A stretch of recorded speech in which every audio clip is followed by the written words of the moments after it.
આમ આમ લાગી જાય છે, કરડે છે. શું થાય? ઇતિહાસની અંદર સદીઓથી લોકો સનાતન સુખ ઝંખે છે,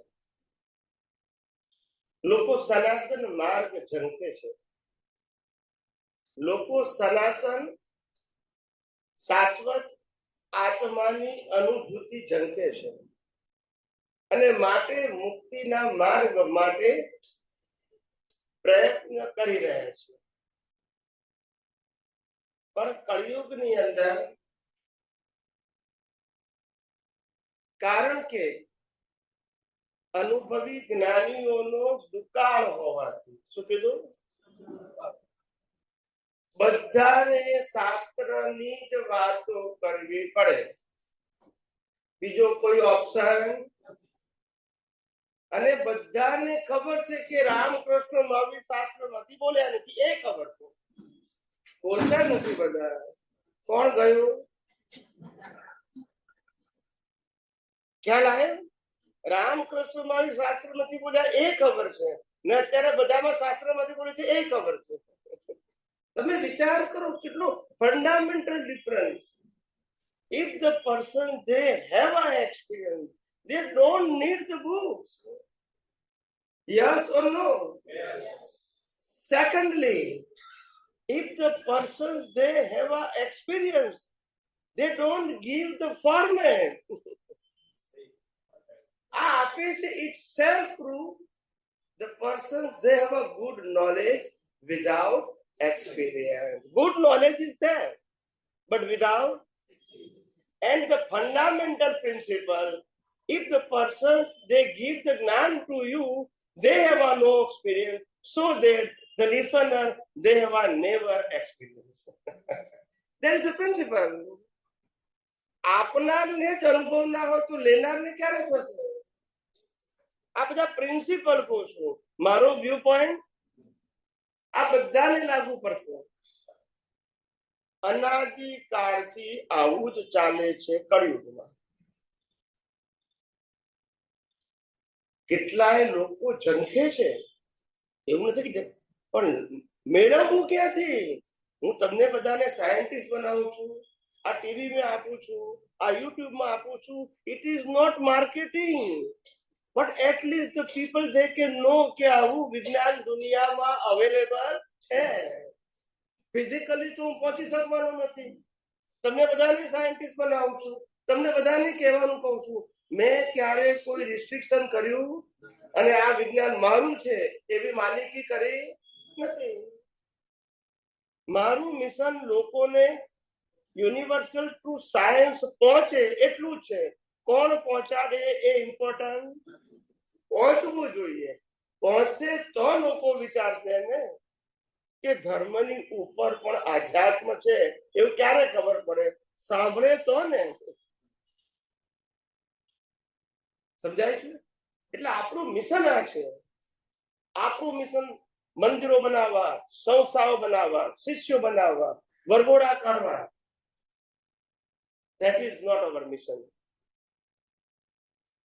ઘણા બધા મને કહે છે કે અત્યારે તો કળિયુગમાં તો આવું બધું ચાલે છે, બધા જ ધર્મો વાળા કહે છે, એકનો સવાલ નથી. ખ્યાલ આવી ગયો? અને મેં ઘણા વર્ષો પહેલા પણ કહ્યું, તમારા મારા જૂની કેસેટો જોજો, 15-20 વર્ષ પહેલાનું પણ. My vision only the vision of તીર્થંકર. તીર્થંકર ભગવાનનું જે વિઝન છે એ અમારું વિઝન છે. એ લોકો મંદિર, સંસ્થા, શિષ્ય, વરઘોડા ના કાઢે, અમે પણ. એ લોકોની દેવી દેવતાઓ પ્રત્યક્ષ હોય, અમારે પરોક્ષ હોય. જ અનુભવી પુરુષ હોય અને દેવી દેવતાઓ ના, they are on a duty. It is not my requirement or request, but they have it here. કારણ કે અપવાદ હોય. અનુભવી પુરુષ હોય, અને અનુભવી પુરુષની વિશેષતા એ હોય, એ ક્યારેય પોતાની પ્રકૃતિને પ્રોજેક્ટ ના કરે, સનાતન સત્યને પ્રોજેક્ટ કરે. કુદરતી કાનૂન અને કુદરતી, જેનાથી બ્રહ્માંડ બન્યું છે, જેનાથી બ્રહ્માંડ ચાલે છે, એને પ્રોજેક્ટ કરે. પોતાના મન વચન કાયાને અને કોઈને સરેન્ડર ના કરાવે કે તમે મને સરેન્ડર થાઓ. સરેન્ડર થવું તો કુદરતને થાવ, કારણ કે આ શરીર કોણ છે? સત્તા, સંપત્તિ, સંબંધ, સાધન કોના છે? તો એને કરો. મારા મન વચન કાયા જ કુદરતના છે, પછી મને સમર્પિત થઈને શું કરશો? સમજાય છે? આધ્યાત્મ વિજ્ઞાન કોન્ફિડન્સ જે તમારો છે એને વધારી પોતાનું જે અનંત શક્તિ, અનંત સુખ છે એને ખુલ્લું કરવા માટે છે, રિસ્ટ્રિક્ટ કરવા માટે, કંટ્રોલ કરવા માટે નથી. ઘણા બધા કે છે કે સ્વામીજી જેમ દાદા ભગવાનને કહેતા હતા કે દાદાજી આ તો તમે લાયકાત વગરના માણસોને જ્ઞાન આપો છો, ક્વોલિફિકેશન તો જુઓ. ખ્યાલ આવ્યો? બધાને તમે જ્ઞાન આપી દેશો એ બરાબર નથી. ત્યારે દાદા કહેતા હતા હવે આ કાળમાં લાયકાત ક્યાંથી જોવી? મને ભેગો થયો એ લાયક, બીજો ખોળવો ક્યાંથી? સમજાય છે? That is the situation. જ્યારે આ વિજ્ઞાનમાં તો આપણે કહીએ છીએ કે બધા જ પાસે અનંત શક્તિ વાળો ચેતન અવિનાશી આત્મા છે જ. પ્રકૃતિની લાયકાત હોય કે ના હોય, બની શકે, પણ આ વિજ્ઞાન જે સનાતન સત્ય ઉપર આધારિત છે, જે કુદરતના કાનૂન ઉપર આધારિત છે, એ ધીમે ધીમે એને સમજાશે, ઉપયોગ કરશે, અનુભવ કરશે. કારણ કે કુદરતની વાત છે ને આ દુનિયામાં કોઈ પણ જીવતી વ્યક્તિ એક સમય માટે પણ કુદરતી કાનૂનથી બહાર નથી. એ માને કે ના માને. તો જે 24 વર્ષ ફેક્ટ છે એની જ આપણે વાત કરીએ છીએ. આપણે કોઈ ચમત્કારની, કોઈ વ્યક્તિની, કોઈ ગુરુની, કોઈ ભગવાનની વાત કરતા કે ક્રિયાકાંડની વાત કરતા નથી. એટલે લોકો અને અમને સંપૂર્ણ વિશ્વાસ છે કે આ વિજ્ઞાન થોડા વર્ષો પછી હજારો, લાખો લોકો, કરોડો લોકો આ વિજ્ઞાન પાછળ પાગલ થશે. અને જેટલા સાયન્ટિસ્ટો પાસે આ વિજ્ઞાન છે એને પકડીને ખોળશે કે મને વિજ્ઞાન સમજાવો. ધર્મ સમજાવનારા, ફોર્મેટ સમજાવનારા તો ઘણા બધા છે. વિજ્ઞાન કોણ સમજાવશે? સમજાય છે? એ સ્થિતિ આવશે. કારણ કે આ વિજ્ઞાન જ એવું છે કે જેનો કોઈ કોમ્પિટન્ટ ના હોય. શું ના હોય? ધર્મના અનેક હરીફો હોય અને એક ધર્મની અનેક પાછી બ્રાન્ચીસ હોય, ફાટા જેને કહેવાય. વિજ્ઞાનના ફાટા હોય, યુનિક સાયન્સ છે. કેવું છે? યુનિક. એની પેર ના હોય. લો પણ યુનિક છે, એનું કોઈ દ્વંદ્વ હોય નહીં. H2O થી પાણી થાય એનું દ્વંદ્વ શું હોય? ના હોય.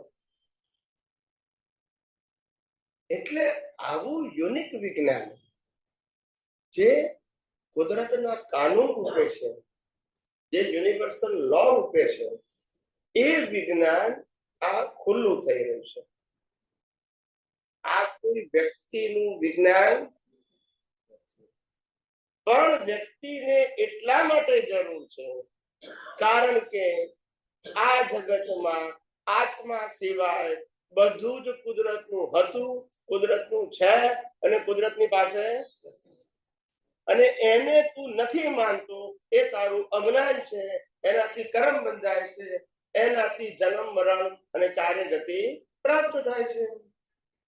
અને તું વિજ્ઞાનને એક્સેપ્ટ કરી તો ધીમે ધીમે અજ્ઞાન ખલાસ થશે, જેનાથી કર્મ બંધાય છે. વિજ્ઞાન સિવાય અજ્ઞાન જાય ને પહેલી વખત આપણે જ્ઞાન, અજ્ઞાન, વિજ્ઞાનના 3 ભાગ પાડ્યા. અત્યાર સુધી 2 જ હતા, જ્ઞાન અને, હવે 3 ભાગ પાડ્યા, જ્ઞાન, અજ્ઞાન અને.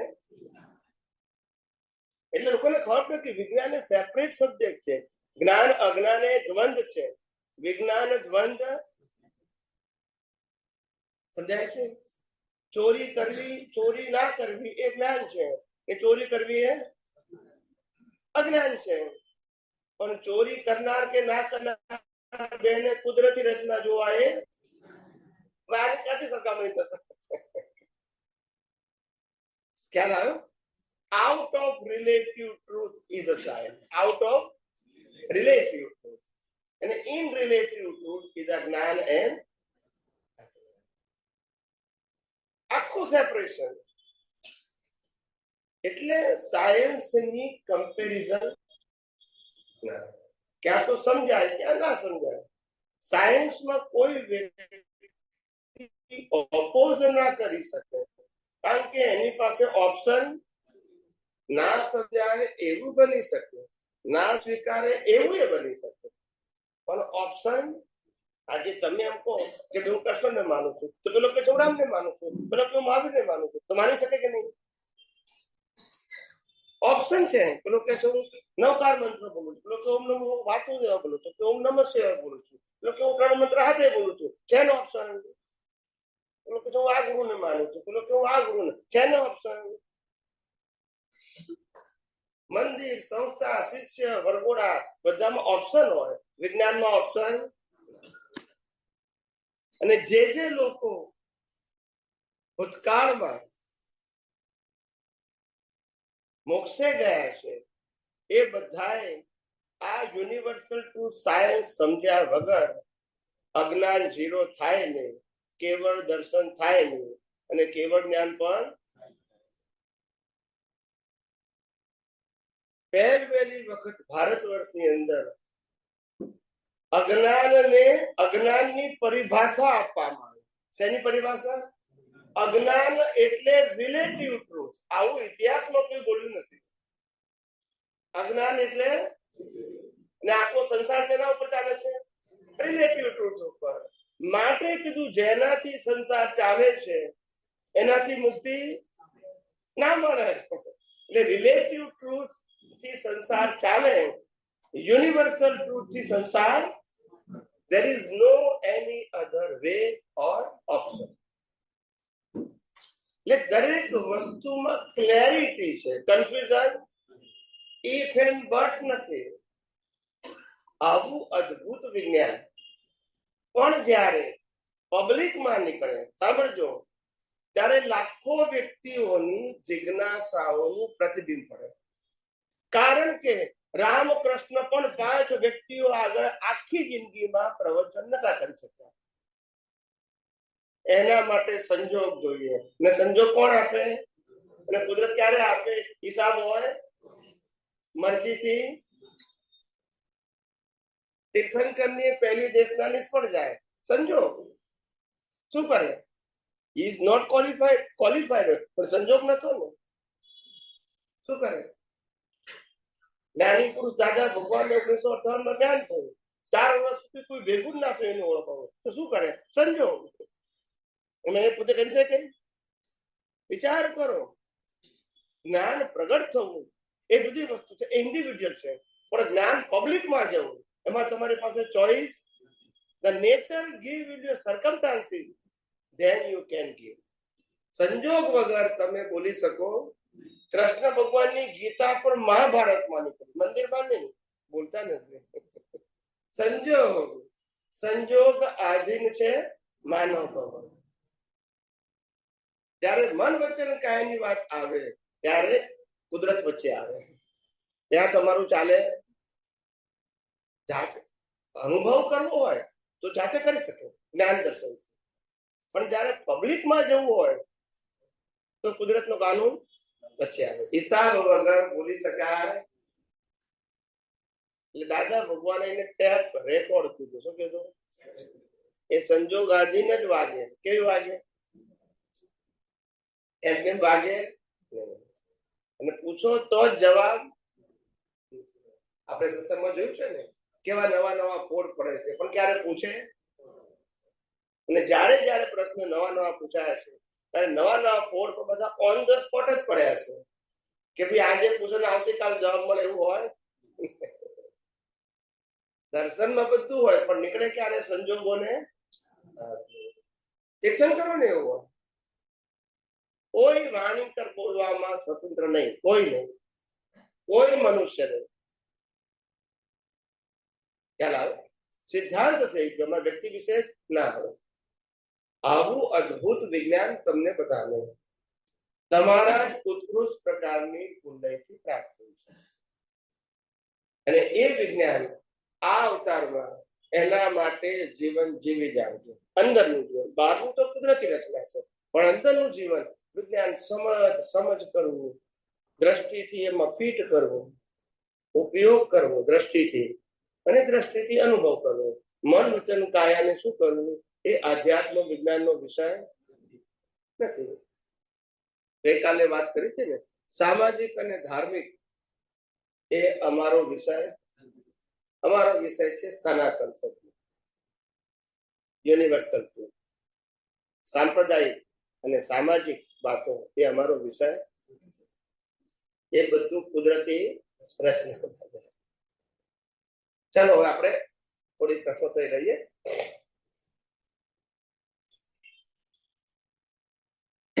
જેને પૂછે યસ માઇક આપજો પ્લીઝ. છે ભાઈઓ માટે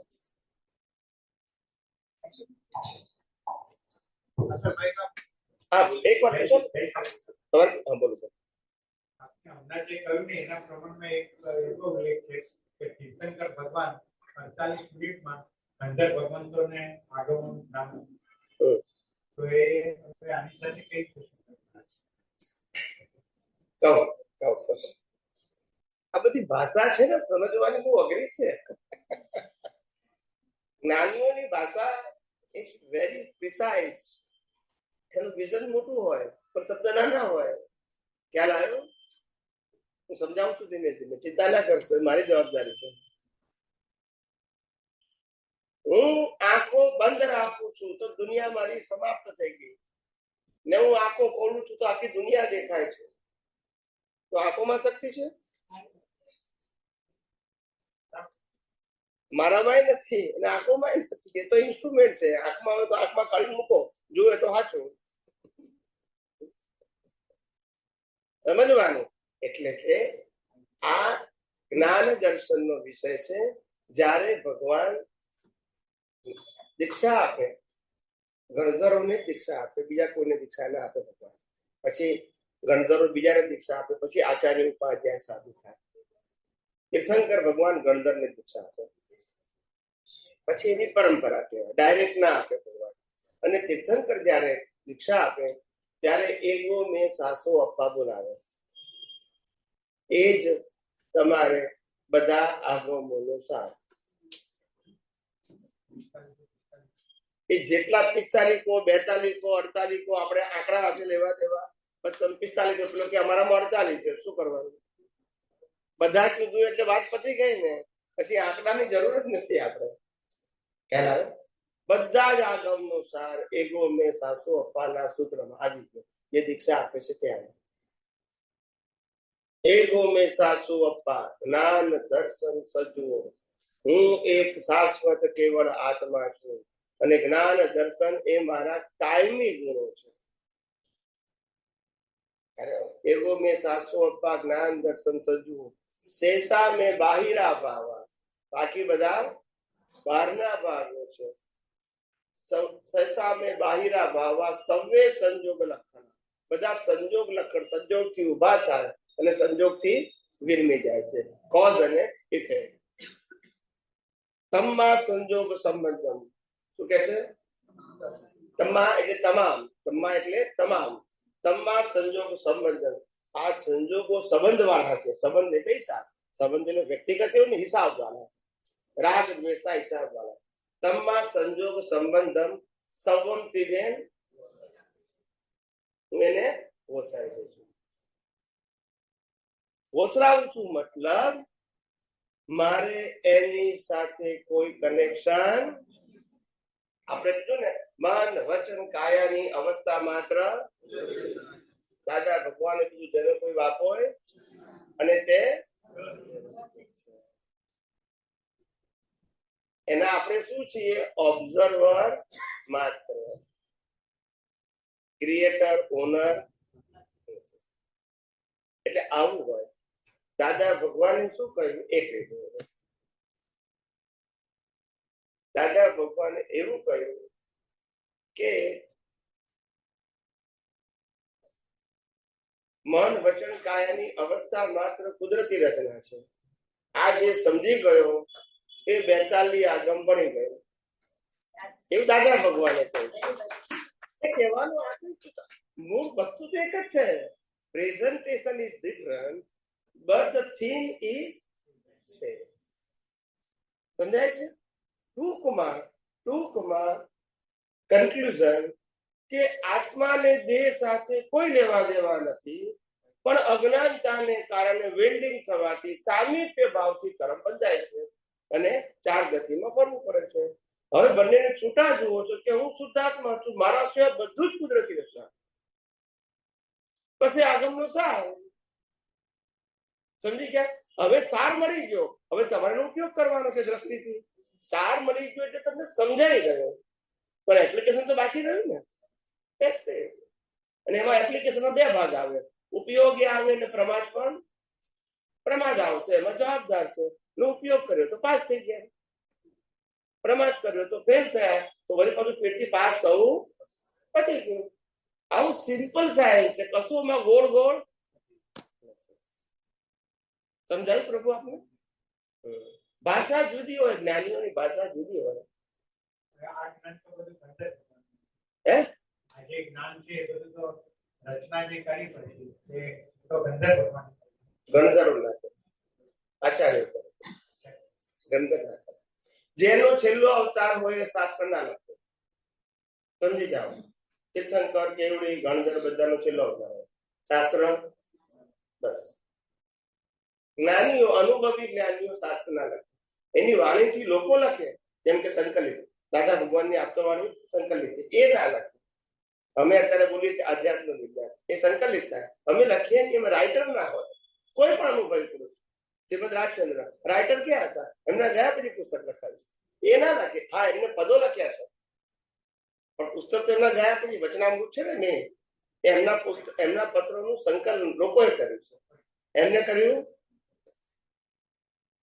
સમજવાની જરૂર છે. અનુભવી પુરુષ ના લખે. એ લેખક ના સહી તો વ્યવહાર છે, કરવી પડે. દાદાને કરવી પડતી હતી, અમારે એવા ઘણા બધા એમને બી કરવી પડી હશે. બિઝનેસ કરીને સહી તો કરવી પડે કોન્ટ્રાક્ટમાં, એ જુદી વસ્તુ છે. પણ એને જ્ઞાનને એ તો વ્યવહાર છે, છે એને કન્સર્ન નથી. ખ્યાલ આવે? રાઇટર અમે શું છે, રાઇટર કેમ ના એ સમજાવું. ઘણા લાગે કેમ ના હોય, તો કે ખરેખર તો અનુભવ જ્ઞાન શબ્દોમાં આવી શકે એમ જ નથી. અને માટે એને શું છે, પ્રત્યક્ષ, શું કીધું, સજીવન. હવે સમજી ગયા?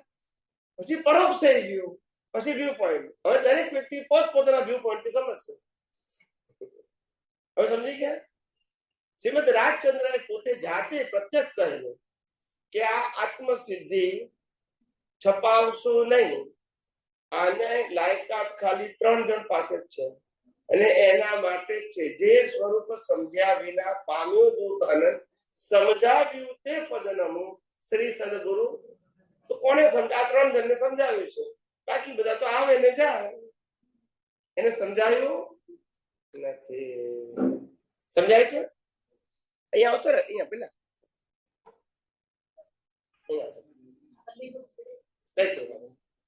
એટલે કહેવાનો મતલબ, એક મિનિટ, એટલે કહેવાનો મતલબ કે હવે એ તો જતા રહ્યા કહીને, બરાબર છે. એને 3 હાથથી લખેલી હતી, એ 3 જણને પદ આપી દીધી. એમના ગયા પછી લોકોને લાગ્યું કે આ તો અદભુત વસ્તુ છે, લોકોની પાસે પહોંચવું જોઈએ તો લોકોનું કલ્યાણ થાય. છપાઈ નાખ્યું. હવે છપાઈ ગઈ એટલે શુભ થયું, પણ શુદ્ધમાં ફેલ ગયા. કારણ કે જે સ્વરૂપ સમજ્યા વિના પામ્યું દુઃખ અનંત, સમજાવ્યું તમને કોને સમજાવ્યું? ચોપડી સમજાવ્યું? પણ લોકો ચોપડી વાંચીને શું માનશે કે હું પછી સજીવનને ખોડશે નહીં. આ ભૂલ થઈ ગઈ. હવે ખ્યાલ આવી ગયો? એટલે એ લોકો ના જ લખે, પછી પરંપરામાં બધા બધું કરે. દાદા ભગવાનને પણ કેવું પડ્યું, અમારા ગયા પછી અમારી વાત આપતો વાણીઓ બે આના પણ નહીં આપે. યસ કે નો? તો પછી સાહેબ શબ્દ જ્ઞાન થી નિવેડો હોય તો આગમ માંથી લોકોને કેવું જ્ઞાન થઈ ગયું હોત? આ ગીતા વાંચીને કૃષ્ણ થઈ ગયા હોત અને રામાયણ વાંચીને રામ થઈ ગયા હોત. દેખાય છે કે એટલે શબ્દ જ્ઞાન એ શુભાશુભ માર્ગ માટે કરેક્ટ છે. સાર પામવા માટે તો પ્રત્યક્ષ અનુભવી જોઈએ.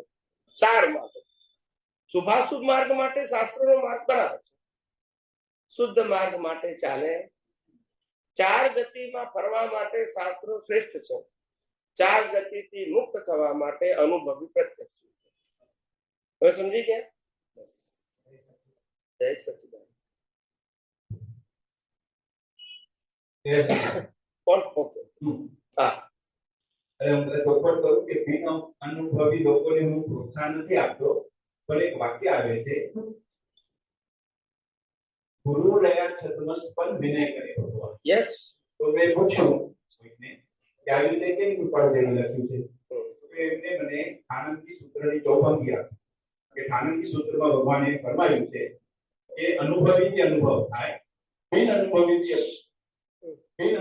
અનુભવ થાય, અનુભવીથી અનુભવ ના થાય અને બિન અનુભવીથી અનુભવ ના થાય. એટલે બિન અનુભવીથી ભગવતની આત્મા ત્યાં બેઠો હોય, સાંભળતા પોતાનું ઉહાપોમાં જ્ઞાન પામી. તો તમે અગર એક સિદ્ધાંતિક વાક્ય કહેતા હો ને બિન અનુભવીથી ન પમાડે તો ત્યાં પ્રશ્નથી ઉભો થાય કે ન થાય? બોલો બોલો. બસ એટલો જ પ્રશ્ન. હા, બરાબર. તમારો પ્રશ્ન પતી ગયો? હું જવાબ આપું. પહેલી વસ્તુ છે, વાત તો સાચી છે કે અનુભવી જ્ઞાનથી જ અનુભવી જ્ઞાનીઓની પરંપરા શરૂ થાય. બધાની પણ કેટલાકની. પણ બિન અનુભવી જ્ઞાની હોય પણ પેલો અનુભવી હોય તોય પામી શકે. સમજાય છે? એટલે આપણે જૈન પરિભાષામાં બે શબ્દ છે, નિમિત્ત અને ઉપાદાન. જાગ્રત હોય તો નિમિત્ત અજ્ઞાની હોય તો પેલો એમાંથી બહાર કાઢી શકે. ખ્યાલ આવી ગયો? મારે ખ્યાલ આવી ગયો શું કહું છું? પણ એટલું ધ્યાન રાખવું કે અજ્ઞાનીનું નિમિત્ત જે છે એ નિમિત્ત જે બોલે છે એના માટે એ જવાબદાર છે, કારણ કે એ પોતે કરતા છે. એટલે એ ના પામે. માટે જ્ઞાની ભગવંતોએ ને દાદા ભગવાને પણ કહ્યું કે જ્ઞાની અજ્ઞાનીના શાસ્ત્રો વાંચે તોય જ્ઞાન નીકળે, અને અજ્ઞાની જ્ઞાનીના શાસ્ત્રો વાંચે તોય અજ્ઞાન નીકળે. પ્રશ્ન દ્રષ્ટિનો છે. શેનો છે? એટલે અહીંયા ઉપાદાન એટલે દ્રષ્ટિ. ગુરુ અજ્ઞાની છે. કેવા છે? અજ્ઞાની એટલે બિન અનુભવી. અજ્ઞાની એટલે નોટ રોંગ. શાસ્ત્ર જ્ઞાની તો છે, પણ પેલો ઉપાદાન છે એ પોતાના ડેવલપમેન્ટ ને આધારે સાર કરે છે. જેમ ગુરુ રહ્યા છદ્મસ્ત પણ વિનય કરે ભગવાન. મીન શિષ્યને કેવળ જ્ઞાન થયું, પણ થયું કેમ? ઉપાદાન. ગુરુને કારણે નહીં. પણ છતાં એ વાક્યમાં એવું કહેવા માંગે છે કે શિષ્યને કેવળ જ્ઞાન થયું હોવા છતાં ગુરુની સેવા છોડતો નથી. આ સાર છે એનો. આ વાક્યનો સાર છે. ગુરુ રહ્યા છદ્મસ્ત પણ વિનય કરે ભગવાન. એ પોતે એવું નથી કહેતો મને કેવળ જ્ઞાન થઈ ગયું, હવે નીચે ઉતરી જાઓ, એવું કહેતો નથી. એ વિનયનો માર્ગ બતાવે. પણ આ વિનય જે માર્ગ છે એ વિનય પરમ વિનય સુધી જવો જોઈએ. આવે ફિઝિકલ વિનયને વ્યવહાર વિનય કહેવાય છે, અને પરમ વિનયની વ્યાખ્યા આપણા આધ્યાત્મ વિજ્ઞાનમાં આપી છે કે જે દેહ અને આત્માને છૂટા જુએ છે, છૂટા અનુભવે છે, છૂટા રાખે છે, એ પરમ વિનય છે. અને પરમ વિનયથી આપણામાં પાપ પુણ્ય સબ્જેક્ટ આવતો નથી. પરમ વિનયથી નો. પરમ વિનય ફિઝિકલ ક્રિયા નથી. ખ્યાલ આવ્યો? જ્ઞાન દર્શન બે ને છૂટા પાડે છે. હું શુદ્ધ આત્મા છું, બાકી બધી કુદરતી રચના. કુદરતી રચના એ દર્શન, શુદ્ધ આત્મા એ જ્ઞાન. વચ્ચે કશું આવતું આ પરમ વિનય. અને પરમ વિનય થી સમ્યક જ્ઞાન ને સમ્યક દર્શન ના ઉપયોગ થી મોક્ષ છે. એની દ્રષ્ટિ કહેવાય. અને દ્રષ્ટિના બે ભાગ, સમ્યક જ્ઞાન અને સમ્યક દર્શન. કુદરતમાં જાય પહેલી વખત ભારત વર્ષમાં સમ્યક દર્શન ની વ્યાખ્યા નીકળી. કુદરતી કાનૂન ને કુદરતી રચનાને સમજવું એ સમ્યક દર્શન છે. બાકી શાસ્ત્રમાં તમે સમ્યક દર્શનની વાંચો તો પુસ્તકોના પુસ્તક લખાયેલા છે, પણ સમજણ પડશે નહીં. હા બોલો, नहीं तुम दूर रखो. हाँ थैंक यू. कोई बात सर मतलब इसका ना वो ऑब्जर्वेशन था कि इधर मैं गलत हो रहा हूँ सीखने का. तो पहला केस ऐसा था कि राहुल को कोई चीज पसंद है और उसमें उसका इन्वॉल्वमेंट है, तो इन्वॉल्वमेंट में उसका ईगो इन्वॉल्व है, वो इन्वॉल्व होता है.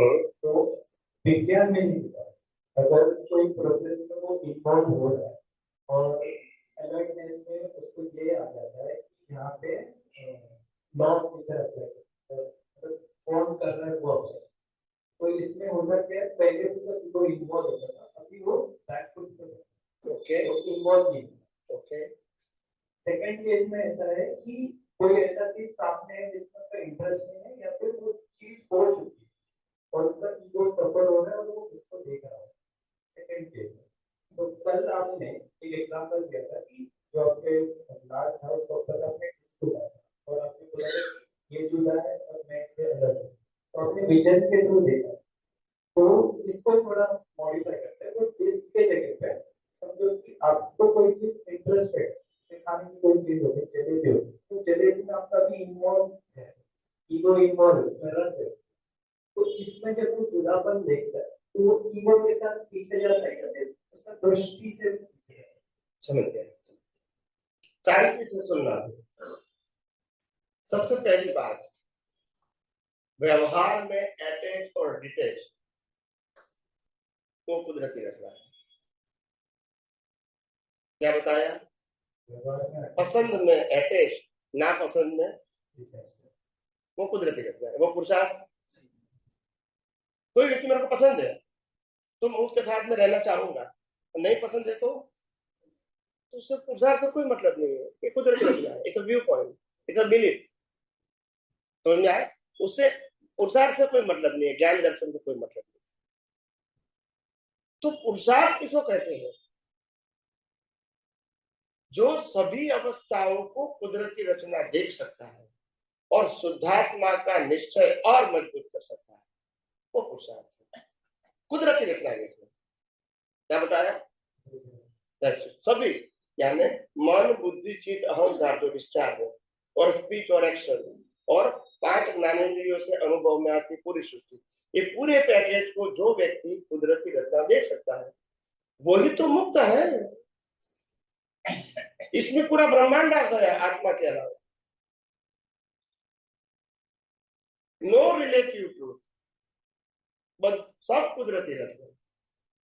और उसमें इन्वॉल्व होने की, उसमें डीप में जाने की कोई आवश्यकता नहीं है अगर आपको सेपरेशन का अनुभव करना है. ज्ञान दर्शन से प्रकृति भले डीप में जाए, उदय कर्म के आगे, वो हमारा सब्जेक्ट नहीं है. हम तो इसका ऑब्जर्वर है, न डूअर, न ओनर, न सफर. समझ में आएगा? ये तो होगा अटैच भी होगा, डिटैच भी होगा. इसे ज्ञान से मतलब नहीं. ये तो राग द्वेष है. राग है तो अटैच हो जाएगा, द्वेष है तो इसे पुरुषार्थ से क्या मतलब है? हाँ बताओ. ईगो 2 प्रकार के हैं. यानी लाइव प्रतिष्ठित आत्मा भी 2 प्रकार के हैं. एक मैकेनिकल जिसको हम डिस्चार्ज बोलते हैं और एक लाइव है. मैकेनिकल का मतलब ऑटोमोट, जो पिछले अवतार में चार्ज था, लाइव था, अभी क्या है? डिस्चार्ज. तो वो मैकेनिकल है. वो भी ऐसे ही काम करेगा जैसे लाइव करेगा, मगर मैकेनिकल ऑटोमोट है. उसमें आप कुछ कर सकते हैं. प्रोसेस है. डिस्चार्ज अंतस्करण में प्रोसेस है, मगर वो मैकेनिकल फॉर्म में, क्योंकि वो चार्ज की प्रोसेस प्ले हो रही है. तो आपको लाइव जैसा लगेगा, लाइव है. एक व्यक्ति जन्म से लेके पढ़ाई करके डॉक्टर बनता है तो you see this a live process, मगर ये मैकेनिकल है. क्या है? एक व्यक्ति चार्टर्ड अकाउंटेंट बनता है, एक व्यक्ति आईटी प्रोफेसर बनता है, मैकेनिकल. लाइव जैसा लगता है मगर लाइव नहीं है. और दूसरा पार्ट लाइव है. लाइव वो न्यूट्रल है, उनके पास राइट ना हो, मगर वो रिलेटिव सत्य के साथ अटैच भी हो सकता है और डिटेच भी। टू ऑप्शन, अगर वो अटैच हो जाता है तो दे क्रिएट न्यू कॉज, अगर डिटेच होता है तो नया कॉज नहीं। विज्ञान से तो डिटेच होगा ना, ड्यूरिंग प्रोसेस हो सकता है, क्यों नहीं हो सकता है? ड्यूरिंग प्रोसेस ही तो अवेयरनेस की जरूरत है। देखो, मैकेनिकल भाग को देखना इजी है, मगर हमको मैकेनिकल लगता नहीं है ना, बोलते नहीं है। ये मेरी वाइफ है, वो मैकेनिकल है, कैसे देखेंगे? ये तो जिंदी है, बात करती है मेरे से, व्यवहार करती है, मगर मैकेनिकल है। यही तो आर्ट ऑफ विजन है। मैकेनिकल पार्ट को मैकेनिकल देखना, ये साइंस है, ऐसे नहीं दिखेगा। आपको धीरे धीरे करके साइंस तो समझना पड़ेगा कि ये व्यक्ति कुछ भी बोल रही है, विचार रही है, क्रिया कर रही है, ये उसकी फ्रीडम है या डिपेंड ऑन सर्कमस्टांसेस। अगर डिपेंड ऑन सर्कमस्टांसेस है तो मैकेनिकल है, इंडिपेंडेंट है तो मैकेनिकल।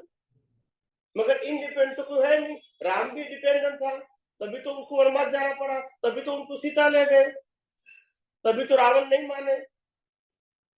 इंडिपेंडेंट होता तो ऐसा होता? महाभारत भी हुआ, कृष्ण भगवान डिपेंडेंट था कि इंडिपेंडेंट? तो वो मैकेनिकल है। Now you understand? प्रोसेस लगती है मगर वो डिस्चार्ज प्रोसेस है, चार्ज जैसी ही लगेगी। क्या बताया? मगर चार्ज, क्योंकि चार्ज किया है तब तो लाइव थी ना, अभी वो प्रोसेस प्ले हो रही है तो लाइव जैसी लगेगी, मगर लाइव है नहीं। यही यहाँ तो साइंस है, इसको सेपरेट करना ही तो साइंस है। इसको कुदरती रचना देखना ही साइंस है। इसको कुदरती रचना मतलब ये कोई मैकेनिकल वर्ड नहीं है। कुदरती रचना का मतलब रहता है कुदरत यानी 6 इटर्नल एलिमेंट्स एंड कुदरती कानून, वो कुदरती रचना में इनबिल्ट है, इसीलिए मैकेनिकल है। Nobody is independent in this world physically. Each and every living being person is always depend on law of nature. Either Lord Rama, Lord Krishna, or Lord. The body is always mechanical. Man vachan kaya is always any persons of the universe. Now you understand? मन वचन का है तीनों, speech और action नहीं, mind भी। और मन में 4 भाग आता है, मन बुद्धि चित्त अहंकार, वो भी मैकेनिकल है, मगर हमको लाइव लगता है क्योंकि अनादि काल का अभ्यास है, उसको लाइव देखना है। वो अभ्यास को तोड़ के कुदरती रचना देखना है, तो आपका ज्ञान दर्शन प्योर रहेगा, शुद्ध रहेगा, इफेक्ट लेस रहेगा। और अगर आपको ये अवस्था लाइव दिखेगी तो इफेक्ट वाला हो जाएगा। That is science. समझ में आ गए? बस। ईगो के बिना पुरुषार्थ कौन करेगा बताइए? आप ईगो निकाल देंगे तो पुरुषार्थ कौन करेगा? ईगो तो केवल दर्शन तक ईगो रहेगा, और जब अज्ञान 0 हो जाएगा तो ईगो का अस्तित्व। ईगो की शुरुआत निगोद में से व्यवहार राशि में आए, तब से ईगो आ गया। 1 इंद्रिय का ज्ञान, 2 इंद्रिय का ज्ञान, 3 इंद्रिय का ज्ञान, समझ में आया? फिर मनुष्य में आए तो 5 इंद्रिय प्लस बुद्धि मिले, फिर बौद्धिक विकास हुआ। पहले इंद्रिय ज्ञान का विकास, फिर बौद्धिक ज्ञान का विकास। वो भी क्या है? ईगो, अज्ञान का ज्ञान है, तभी तो उनका अस्तित्व है ईगो का। और अज्ञान 0 हो गया तो उनका अस्तित्व, तो फिर कर्म बनेंगे, जन्म मरण होगा, और जो बर्थ होगा वो लास्ट बर्थ होगा, और आत्मा कहाँ जाएगा? मोक्ष। That is the science. समझ में आया? तो इट्स अ वेरी सिंपल। बोलिए, समाप्त हो गया? ओके ओके, आगे बीच में कोई बात, बोलिए। तो आपने जैसे बताया कि अध्ययन को 0 करना है, मतलब अपना इंटरेस्ट जो है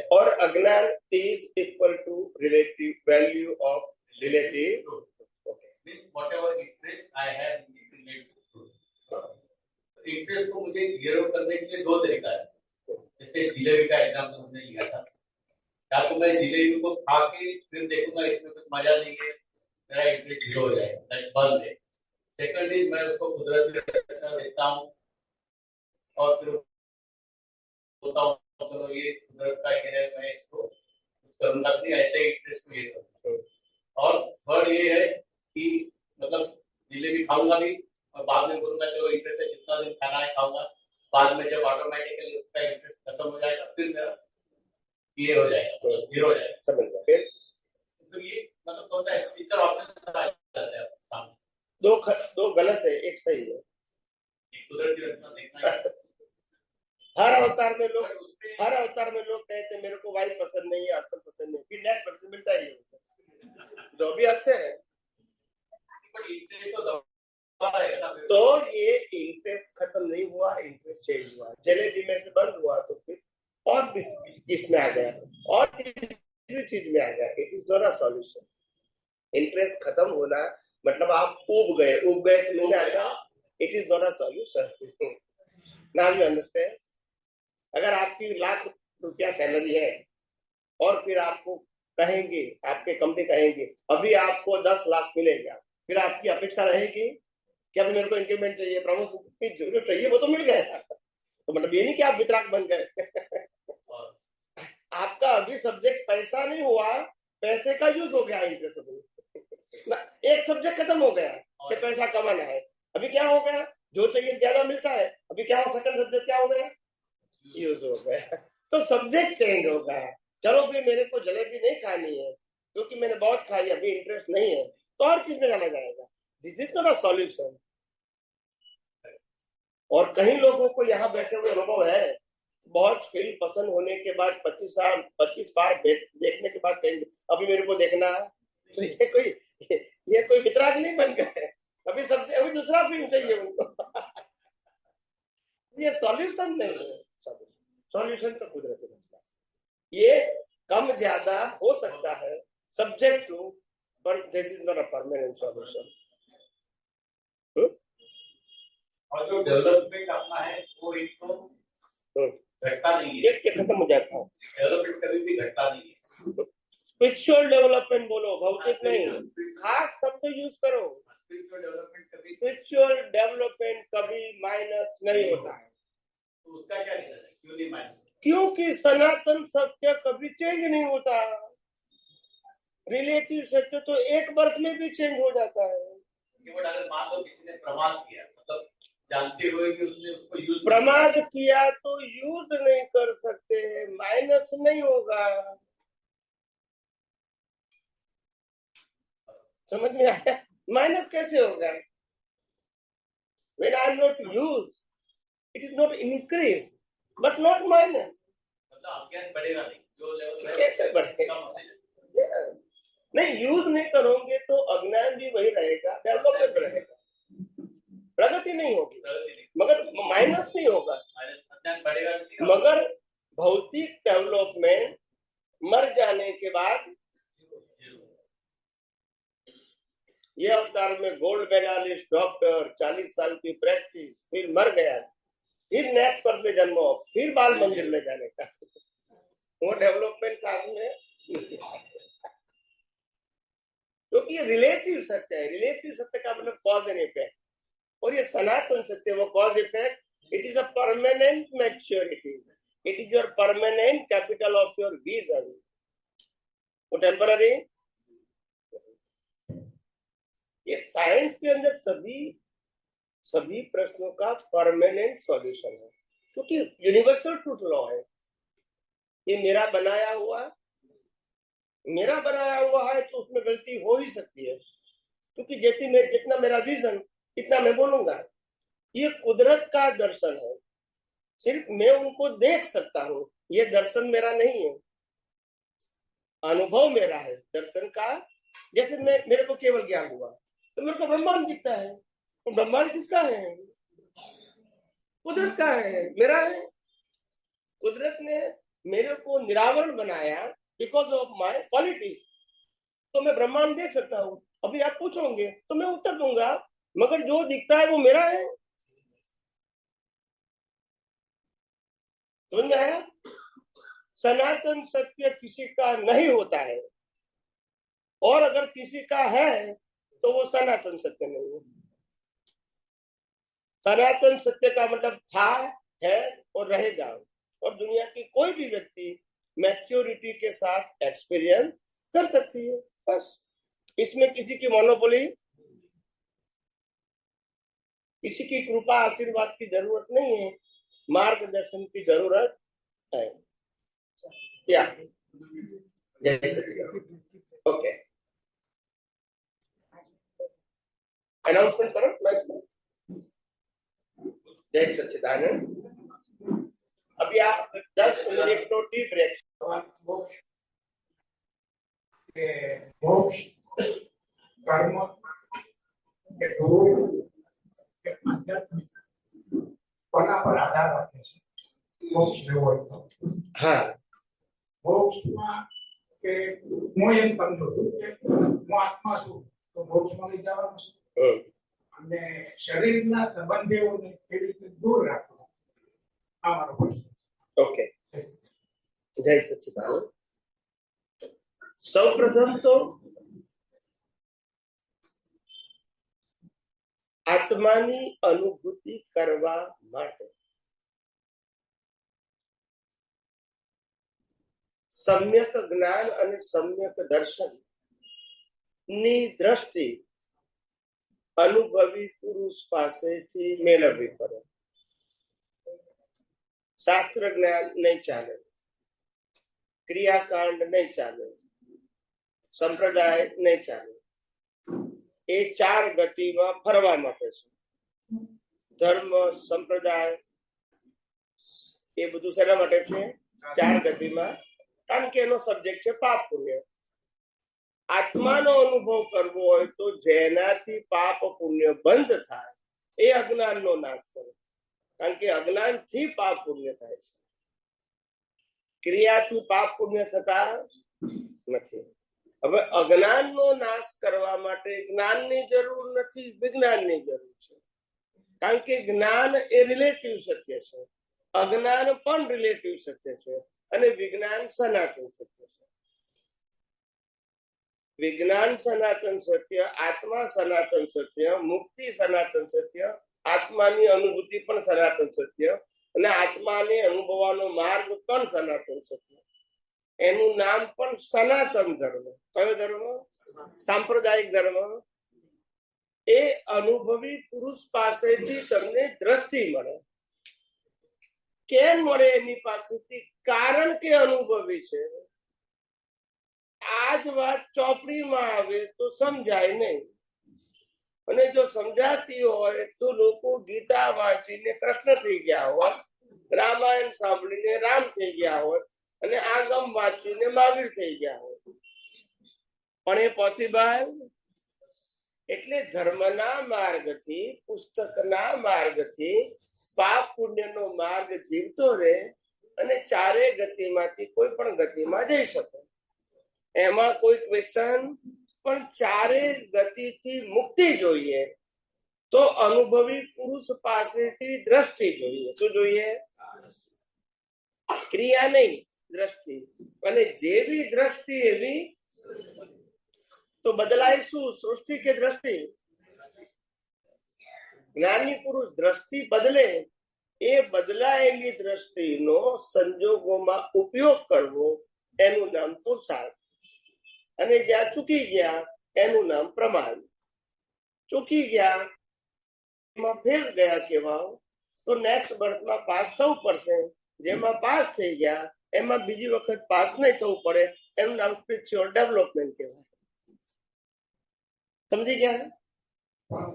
મારા એક ગુરુએ મને કહ્યું, ગુરુની સેવા કરો તો તમને મોક્ષ મળે. બીજું આધ્યાત્મિક કંઈ કરવાની જરૂર નથી. જેવું આધ્યાત્મિક કરું છું શીખડાવું. મને એમને એમ કહ્યું કે ગુરુની સેવા કરો તો તમને મોક્ષ મળી જશે. જવાબ આપો.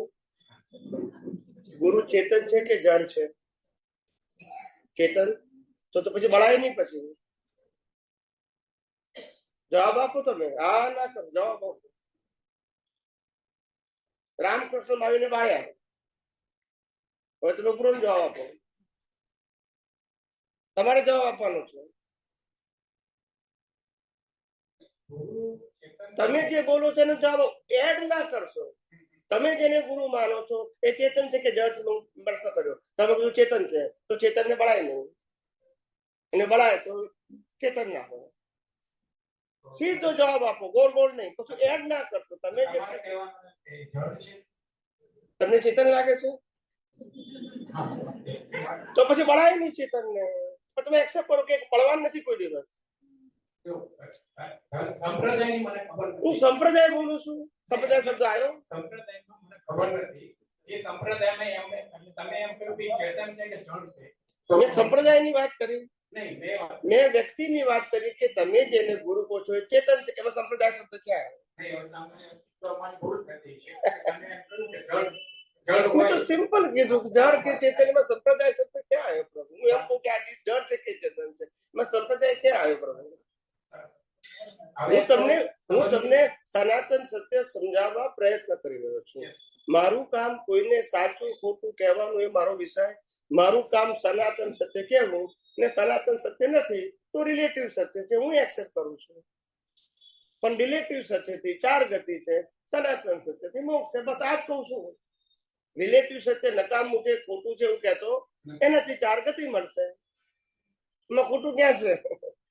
એટલે જ્યાં સુધી જળની ભક્તિ કરશો ત્યાં સુધી જળ એટલે 4 ગતિ મળશે બસ. અને ચેતનની ભક્તિ કરશો તો ચેતન મળશે, 4 ગતિથી મુક્તિ. ખ્યાલ આવ્યો?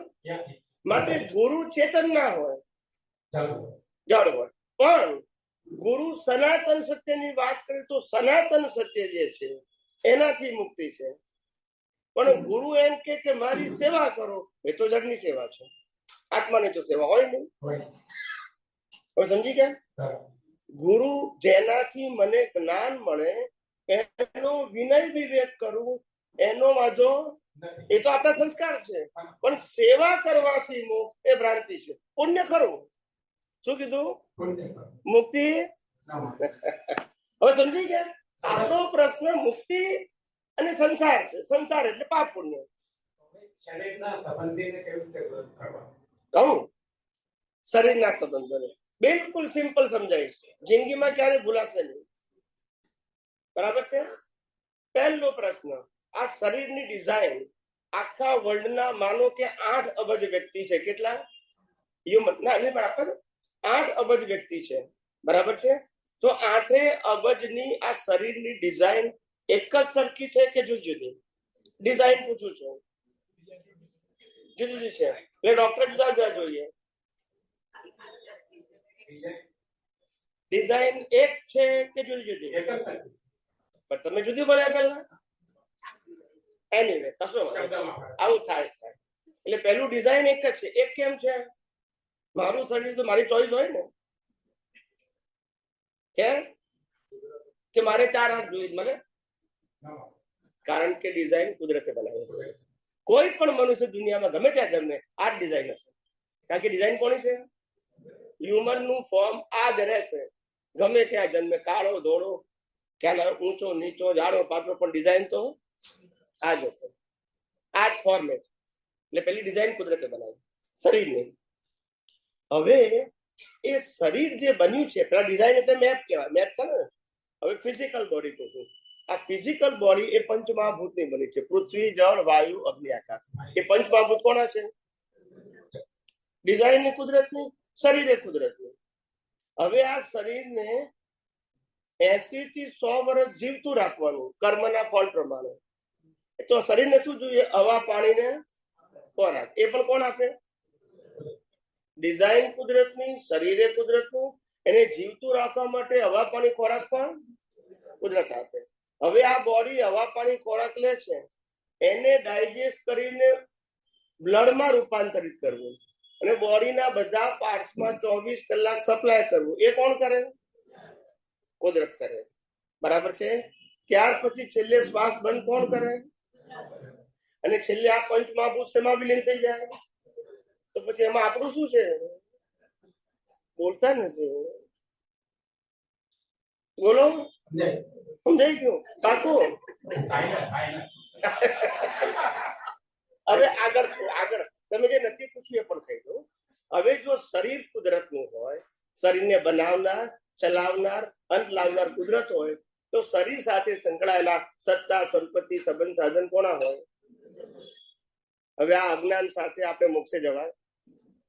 માટે કીધું મન, વચન, કાયા એની અવસ્થા અને 5 ઇન્દ્રિયોથી અનુભવાતી સમગ્ર સૃષ્ટિ એ કુદરતી રચના છે. આ જુઓ તો કુદરત તમને મુક્ત કરશે, નહીં જુઓ તો કુદરત તમને દંડ આપશે, પુણ્ય અને પાપ. સમજી ગયા? સીધું સાદું વિજ્ઞાન છે, ગોળ ગોળ નથી. વધારે બુદ્ધિનો ઉપયોગ કરવાની જરૂર નથી. તમને સમાધાન થયું ને પ્રભુ? ઓકે, હવે બીજો પ્રશ્ન પૂછો. હોય તો પૂછો. એમ તમે પહેલી વખત આવ્યા તો પછી મારે કેવું? 3 પ્રકારના કર્મો. 3 પ્રકારના કર્મ કરવાથી માણસ 3 પ્રકારના કર્મ શું કામ કરે? કર્મના પ્રકાર તો બોલો. તમે 3 બોલો તો પ્રકાર તમારે બોલવાનો. કર્મયોગી, સંચય કર્મ અને પ્રારબ્ધ કર્મ.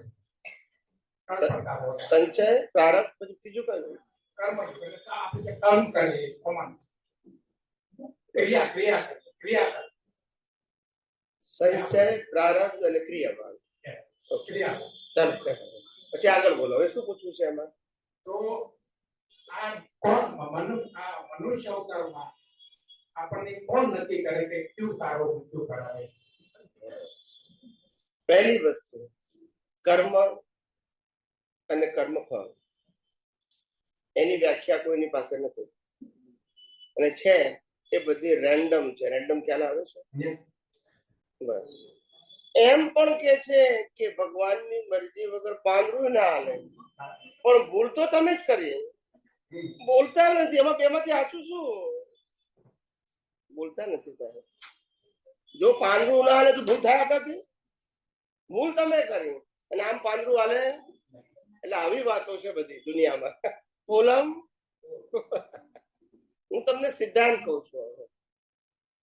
પેલા કર્મ અને કર્મફળ, પછી 3 પ્રકારની વાત કરું. ઓકે, એક એક વસ્તુ કહું ને એટલા માટે. તો પેલા કર્મ કોને કહેવાય અને કર્મફળ કોને કહેવાય? પેલા ફળની વ્યાખ્યા આપું. કર્મ ફળ. ફળ એટલે રિઝલ્ટ. ફળ એટલે ઇફેક્ટ, કોઝની ઇફેક્ટ. ફળ એટલે પરિણામ. એની વ્યાખ્યા આપું છું. જન્મથી મોત સુધી મન, વચન, કાયા દ્વારા જે કંઈ પણ કરવામાં આવે છે એ બધું કર્મ ફળ છે. એમાં કર્મનો અંશ નથી. ફેરથી બોલું છું. જન્મથી મોત સુધી મન, વચન, કાયા દ્વારા જે કંઈ પણ કરવામાં આવે છે એ બધું કર્મ ફળ છે. 100%. એમાં કર્મનો અંશ નથી. ને દુનિયામાં જેને કર્મ કે છે એ આવતું જ નથી. હવે કર્મની વ્યાખ્યા. કર્મ હંમેશા ભાવથી થાય. જેવો ભાવ તેવો, અને જેનો ભાવ બગડ્યો એનો, જેની ક્રિયા બગડી એનો ભાવ બગડ્યો કોઈ શાસ્ત્રમાં નથી. અને ભાવ જોઈ શકાય નહીં, અને જે જોઈ શકાય એ બધું કર્મ ફળ. જોઈ શકાય, 5 ઇન્દ્રિયોથી અનુભવી શકાય એ બધું કર્મ ફળ. અને કર્મ જોઈ શકાય નહીં, ઇનવિઝિબલ અને નોન ફિઝિકલ. અને કર્મ પણ વિઝિબલ અને ફિઝિબલ છે. આ લાઈન ઓફ ડિમાર્કેશન આપ્યું. ગોળ ગોળ નહીં. હવે 3 પ્રકારના કર્મ: સંચિત, ક્રિયમાણ અને પ્રારબ્ધ. પહેલું આવે ક્રિયમાણ કર્મો, બીજું આવે સંચિત અને ત્રીજું આવે પ્રારબ્ધ. ક્રિયમાણ એટલે કે કર્મ બાંધવાની પ્રક્રિયા. કર્મ કહે છે ને, એ બાંધવાની પ્રક્રિયાને ક્રિયમાણ કહેવાય. એ કર્મો આખી લાઈફમાં બંધાઈ જાય પછી એને સંચિત કહેવાય. શું કહેવાય? બંચ. બંચ ખ્યાલ આવી ગયો ને, જેનાથી નવો જન્મ મળશે એ સંચિત. અને જ્યારે પરિણામમાં એક એક કર્મ ઉકલે ત્યારે એને પ્રારબ્ધ કહેવાય.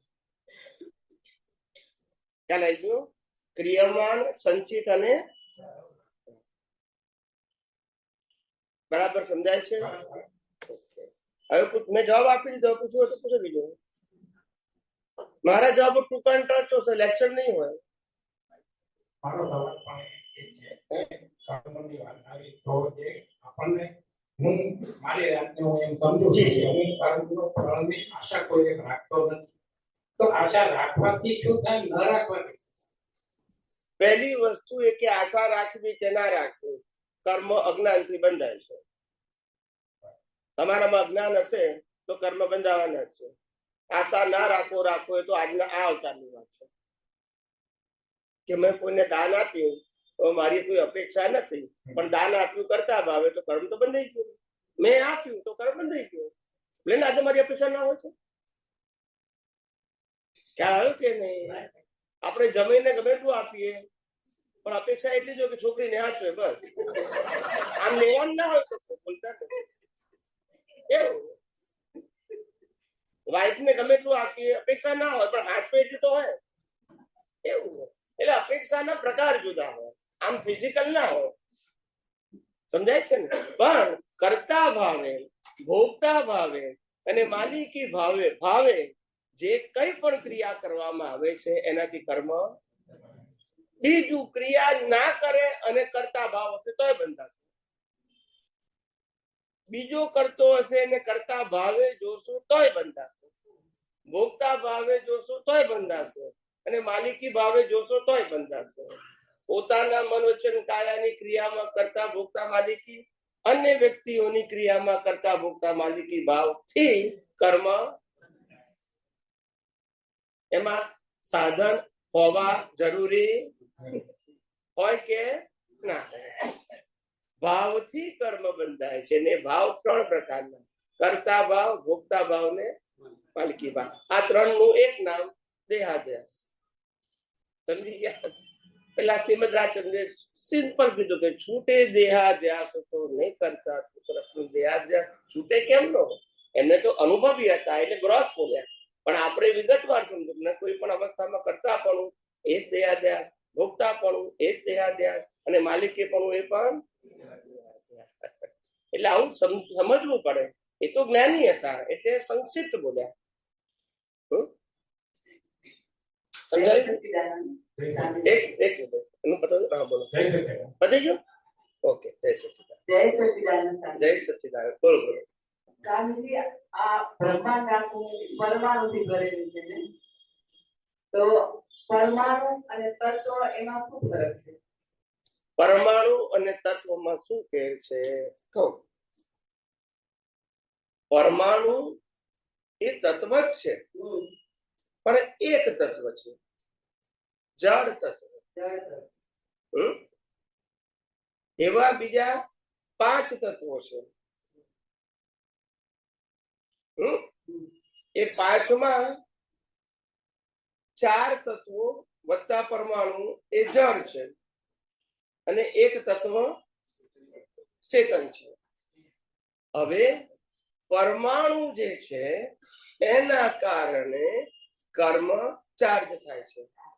પરમાણુ જ્યારે તમે કર્મ બાંધો છો ને ત્યારે શુદ્ધ પરમાણુ સક થાય અને તમારા ભાવનું ઉપર કોટિંગ થઈ જાય છે, એટલે કર્મ કહેવાય. અને આ કોટિંગ અને ભાવ આત્માની હાજરીમાં થાય છે. આત્માની હાજરી વગર કર્મ બંધાય.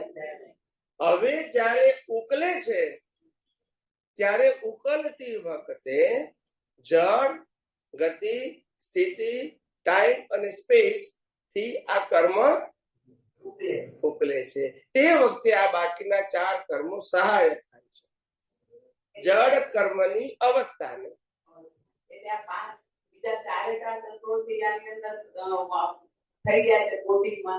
હા, કોટિંગમાં સૂક્ષ્મ રૂપે છે અને રૂપકમાં સ્થૂળ રૂપે છે.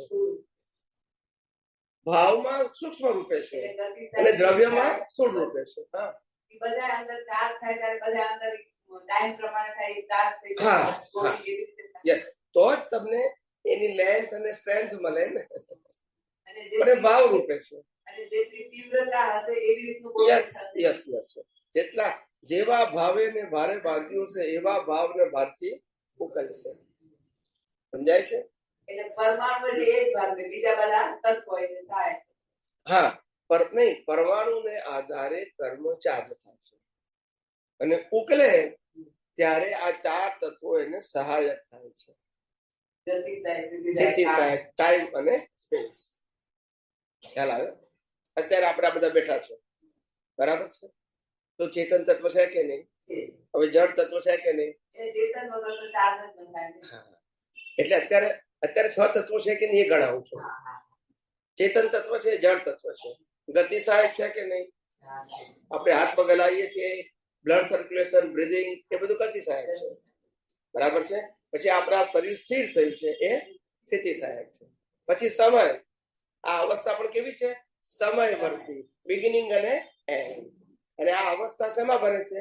સ્પેસમાં. એટલે 6 તત્વો વગર કોઈ પણ અવસ્થા હોઈ શકે નહીં.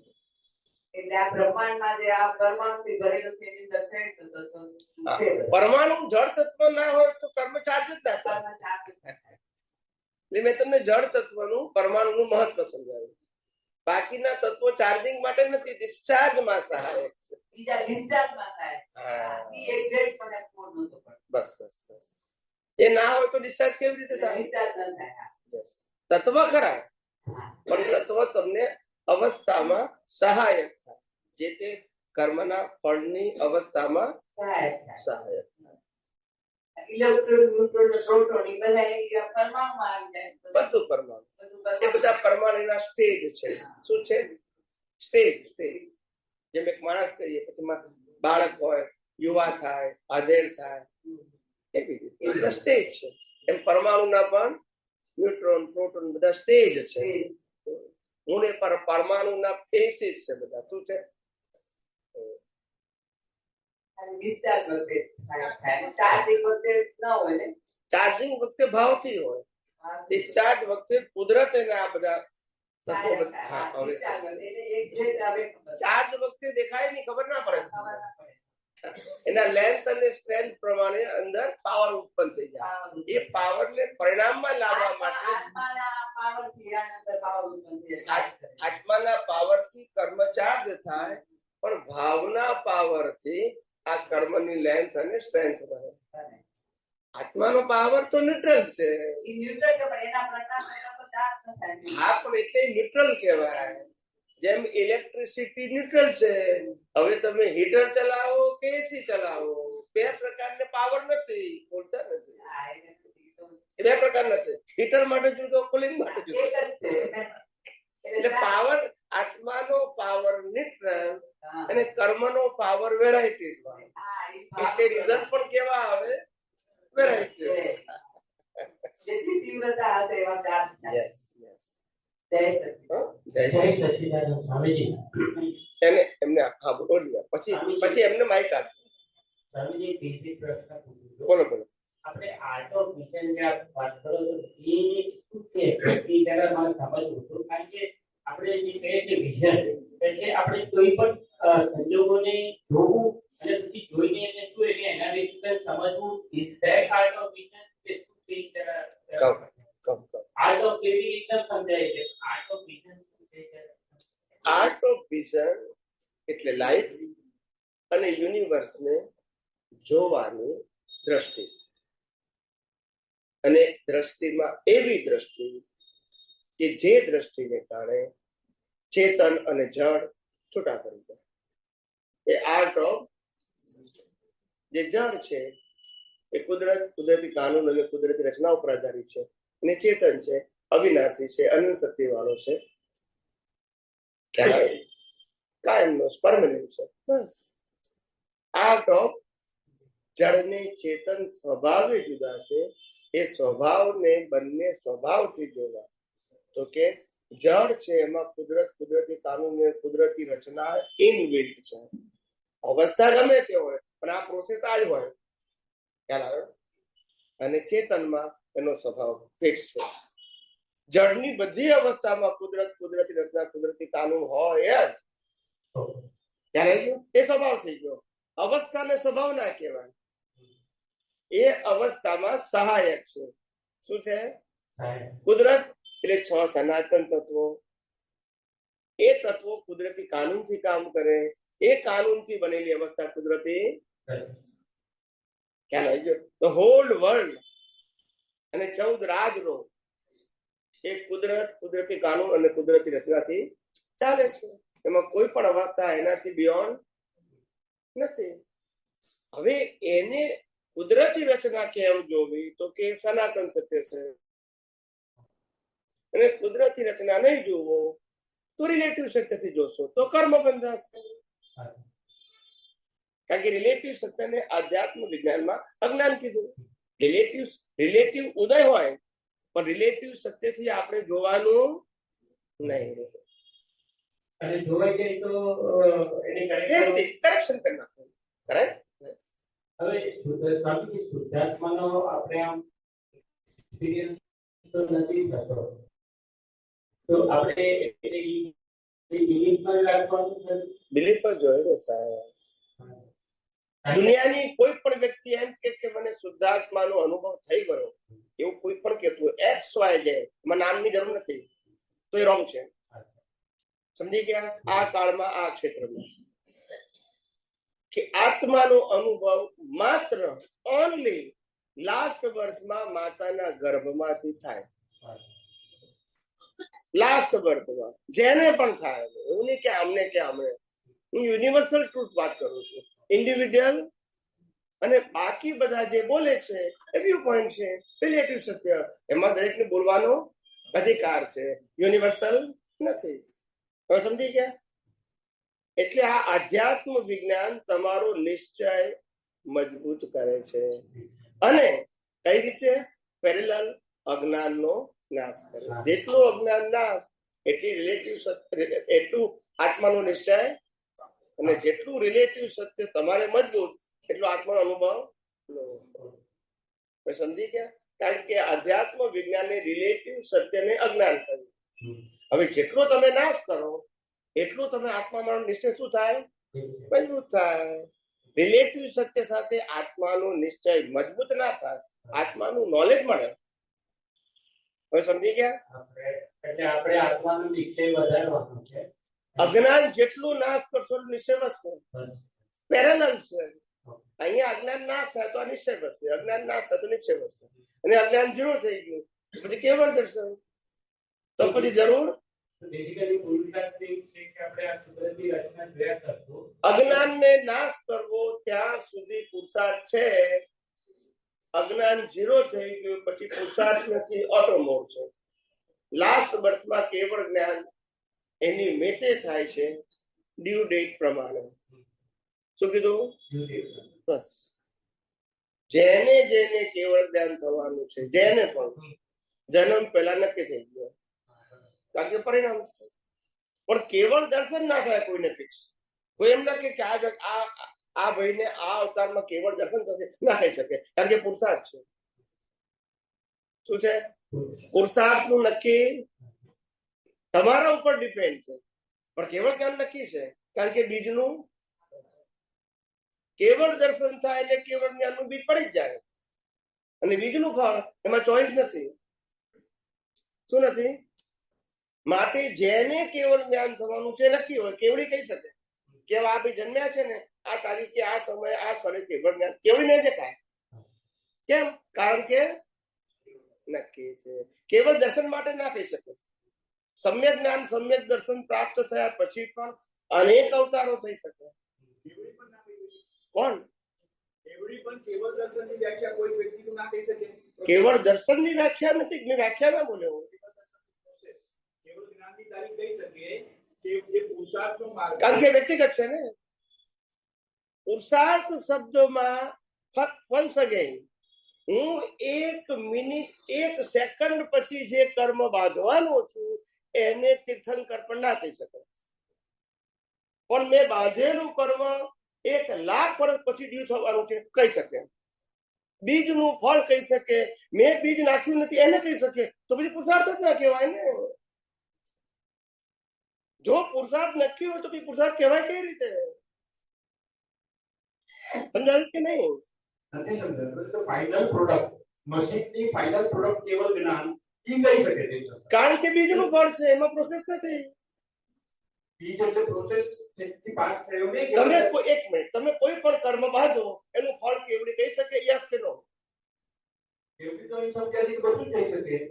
હું પૂછું છું ને જવાબ આપો. આ કહી શકે, કોઈ પણ બાંધેલા કર્મની ડ્યુ ડેટ કહી શકે? કહી શકે.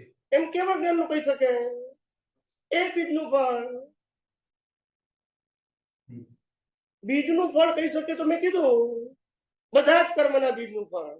પણ જે કર્મનું બીજ નાખ્યું જ નથી એમ ના કહી શકે. એ તો તમે કેવળ દર્શન એટલે શું છે? એ તો પુરુષાર્થ છે. તમે કેવળ દર્શનની અંદર હજુ પુરુષાર્થ કરી શકો છો, એમાં પ્રમાદે કરી શકો છો. માટે તીર્થંકરના આગલા ભાવમાં પણ નરક ગતિના કર્મ બંધાય. તીર્થંકરના આગલા ભાવમાં, કારણ કે કેવળ દર્શન થયું. હવે જો કહી દે તો શું થાય? કારણ કે પુરુષાર્થ બાકી છે. પુરુષાર્થ ડિસાઇડેડ હોય, ડિસાઇડેડ ને પુરુષાર્થ ના કહેવાય, ડિસાઇડેડ ને પરિણામ કહેવાય. પરિણામ વાળા ભાગને કેવડી તીર્થંકર કહી શકે, પુરુષાર્થ વાળા ભાગને નહીં. તો પુરુષાર્થ ને પરિણામ ફિક્સ જ હોય તો પુરુષાર્થ સુધી શું કામ બોલવાનું છે? સ્વામીજી, આપણે જે વાત કરતા હતા કે આપણે આર્ટ ઓફ વિઝન, એમાં આપ કહો છો કે આપણે કોઈ પણ સંજોગોમાં છૂટું રહેતા. હવે રાત હોય, નિશાળ રાત થતા હોય તો એમાં પણ છૂટું રહેવાનું. શું કહેવા માંગો છો? છૂટું કેવી રીતે રહેવાય? કારણ કે આત્માનો તો અનુભવ થયો નથી આપણને. ઓકે, તો શું કહેવા માંગો છો? કેવી રીતે છૂટું રહેવાનું ને થોડું સમજાવશો? છૂટું કોણે રહેવાનું છે? Live ego. લાઈવ એને શરીર સાથે શું લેવાનું? લાઈવ ઈગો પેલા તો સમજાતું કે વિશાળ ઈગો અને લાઈવ ઈગો એ સમજાવો. પણ આ બધું નથી સમજાવ્યું આપણે. સમજાય છે પણ આ નોલેજ ફોર્મમાં છે. એકચ્યુઅલી જ્યારે આપણે ઇમ્પ્લિમેન્ટ કરવા છીએ તો હું એ જ કહું છું કે ઇમ્પ્લિમેન્ટ ફોર્મ ક્યારે કહેવાય? કે જેમાં તમારી પાસે ફ્રીડમ હોય. તો ફ્રીડમ વાળો ભાગ કયો હોય? લાઈવ. મિકેનિકલ ભાગમાં સમજી શકો પણ તમારી પાસે ફ્રીડમ નથી. જે વસ્તુ ઇટ હેપન છે, મન, બુદ્ધિ, ચિત્ત, અહંકાર, સ્પીચ અને એક્શન, આ 6 વસ્તુ કીધી. ઇટ હેપન છે, બરાબર છે? એ ડિસ્ચાર્જ છે. અને જેમાં ફ્રીડમ છે, એટેચ થવું કે ડિટેચ રહેવું. સ્વામીજી એક એક્ઝામ્પલ આપો કે મને કોઈની વસ્તુ પ્રત્યે રાગ થઈ ગયો. ઓકે, આ તો ડિસ્ચાર્જ થઈ ગયો. પછી ત્યારે મારે શું પ્રક્રિયા કે મને કોઈ ઉપર દ્વેષ થઈ? એક રાગ થયો, જેને તમને કોઈ પણ વ્યક્તિ કે વસ્તુ માટે રાગ થયો. રાગ એ વ્યક્તિને થયો. રાગ એ ડિસ્ચાર્જ છે કે ચાર્જ છે? એ પ્રકૃતિનો સબ્જેક્ટ છે કે લાઈવ ઈગોનો સબ્જેક્ટ છે? તો લાઈવ ઈગો એનાથી જુદો હોય તો જુદો પણ રહી શકે અને જોડાઈ પણ શકે. 2 ઓપ્શન છે. આ રાગ મને થયો એવું પણ બિલીફ કરીને નવા કર્મ બની શકે અને આ રાગ વાળા ભાગને કુદરતી રચના જોઈને મુક્ત કરી શકે. 2 જ ઓપ્શન, ત્રીજો ઓપ્શન છે જ નહીં. હા, એક મિનિટ પતાવી દો. પતી ગયું? ઓકે, હા બોલો.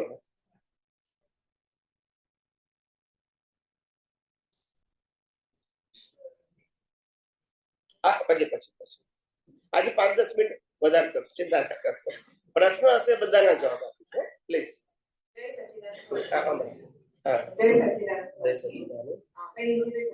कोई बात हर क्षण अवेयरनेस देना रखना, इसका मतलब क्या?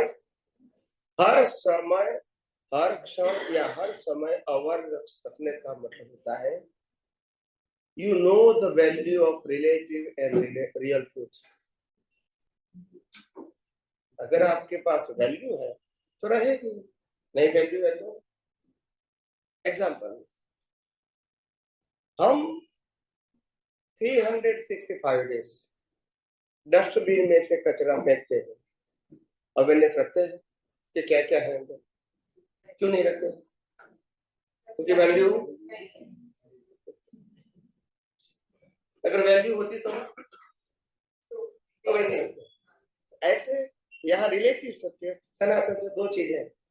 अभी आपको वैल्यू रिलेटिव सत्य की है, रिलेटिव सत्य दो प्रकार के हैं, ज्ञान के रूप में भी रिलेटिव सत्य है और दर्शन के रूप में भी, ज्ञान के रूप में भी सनातन सत्य है और दर्शन के रूप में भी सनातन। कुदरत, कुदरती कानून, कुदरती रचना, वो भी सनातन है और ज्ञान भी सनातन है। अभी आपको सनातन सत्य की वैल्यू करनी है ज्ञान सत्य के रिलेटिव सत्य की। जिसकी वैल्यू रहेगी वो उपयोग रहेगा। वैल्यू समझ गए? अवस्था कोई भी है, आप वैल्यू करेंगे, अवस्था वैल्यू नहीं करेगी, वो तो डिस्चार्ज है, वो मैकेनिकल है।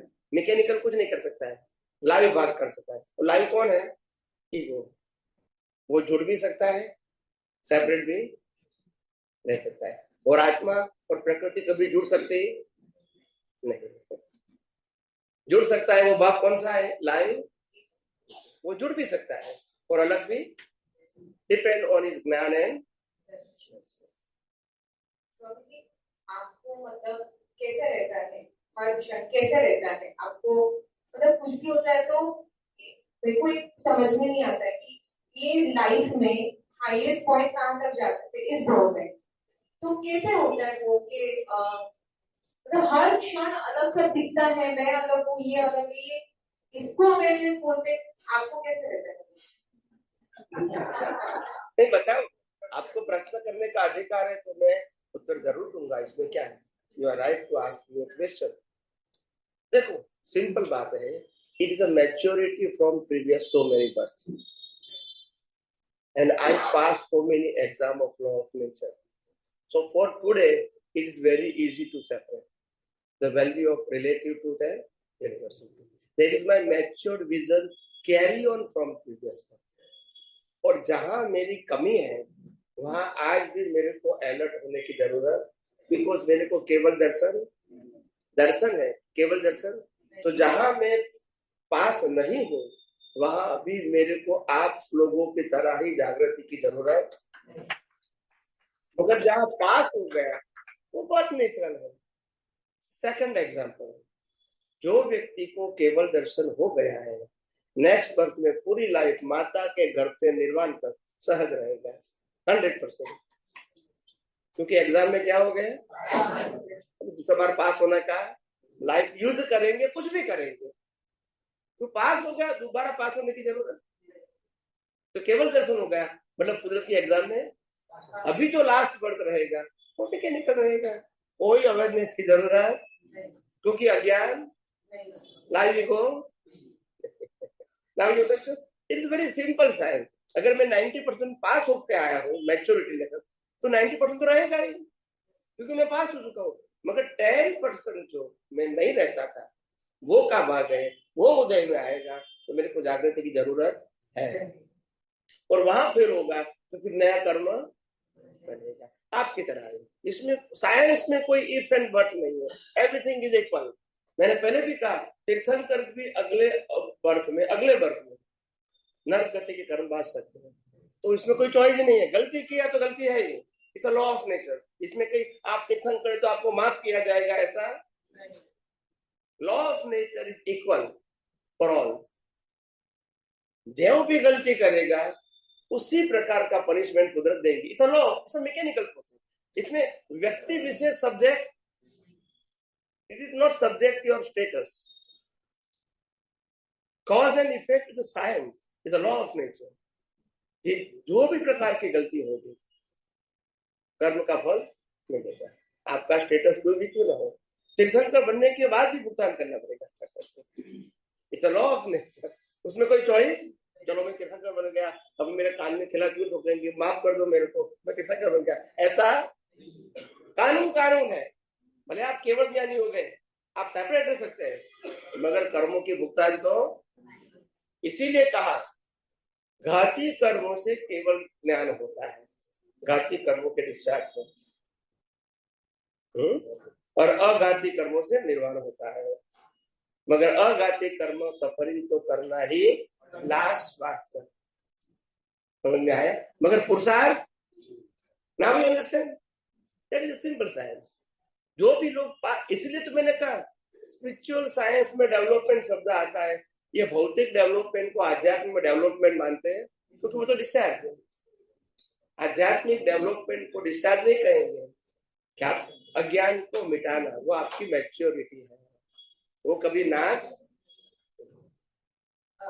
जैसे मैंने कुछ किया, मैंने 3 महीने पहले एक रिलेटेड क्वेश्चन टाइप है, मैंने सोशल मीडिया वापरना बंद कर दिया क्योंकि मुझे लगा कि मेरे को उसको यूज करने की आदत है, तो अगर मैं उसको नहीं यूज करती तो मुझे बार बार याद आता है कि मैं क्यों यूज नहीं करती, क्योंकि मैं ये साइंस यूज नहीं कर रही। तो तब मुझे याद आता है कि नहीं, मुझे अब ऐसा ही देखना है, ये कुदरती रचना है, मैं ये, तब मुझे अवेयरनेस आती।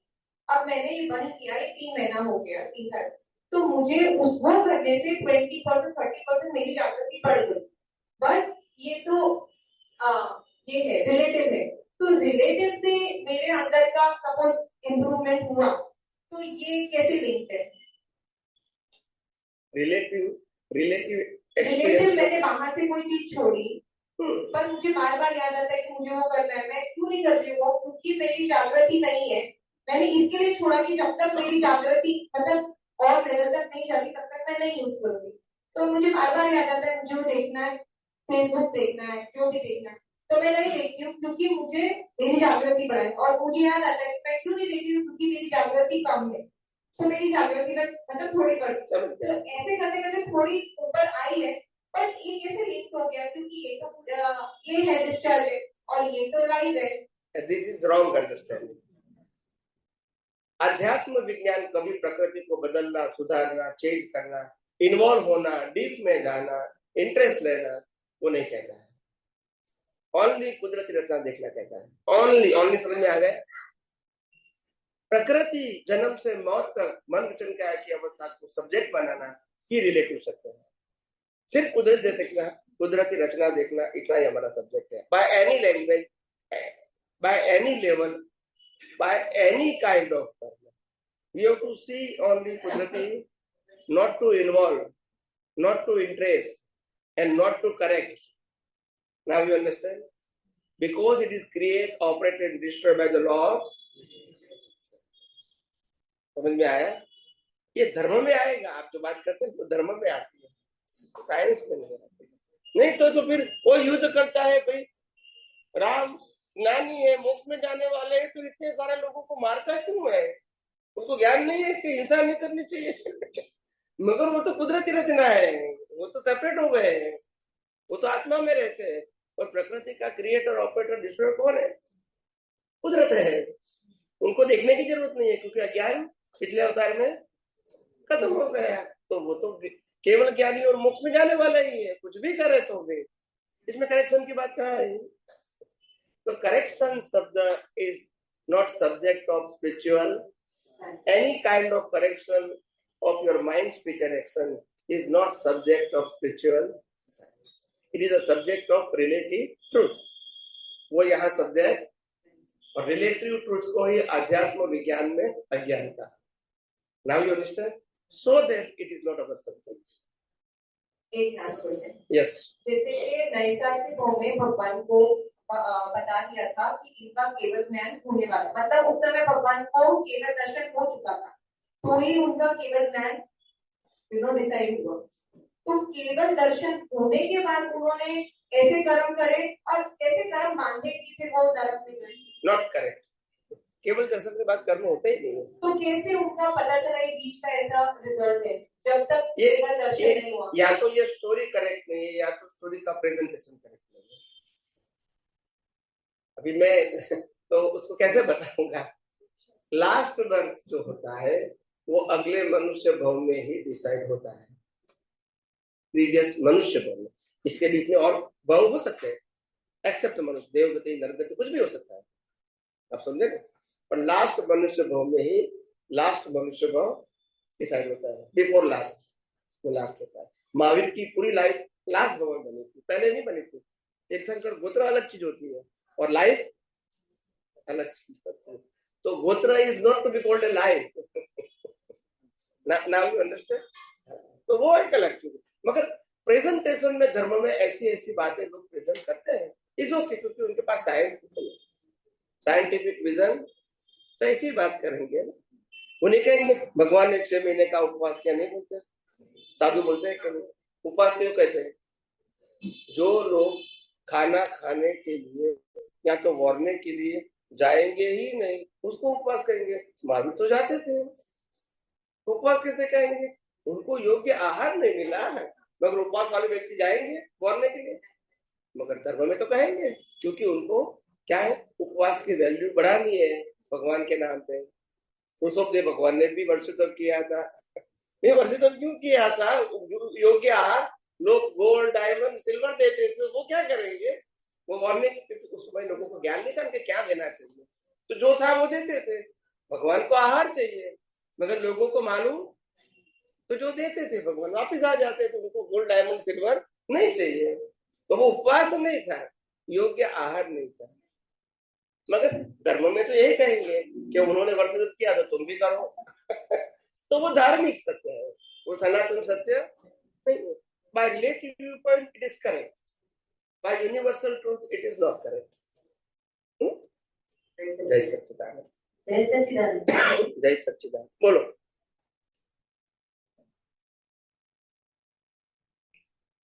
બોલો ના બંધ છે, ત્યાંથી જ બંધ છે, ત્યાંથી જ બંધ છે, નથી ઓન નહીં હોય। માઇક બેટરી કદાચ જતી રહી હોય, બીજો માઇક આપો।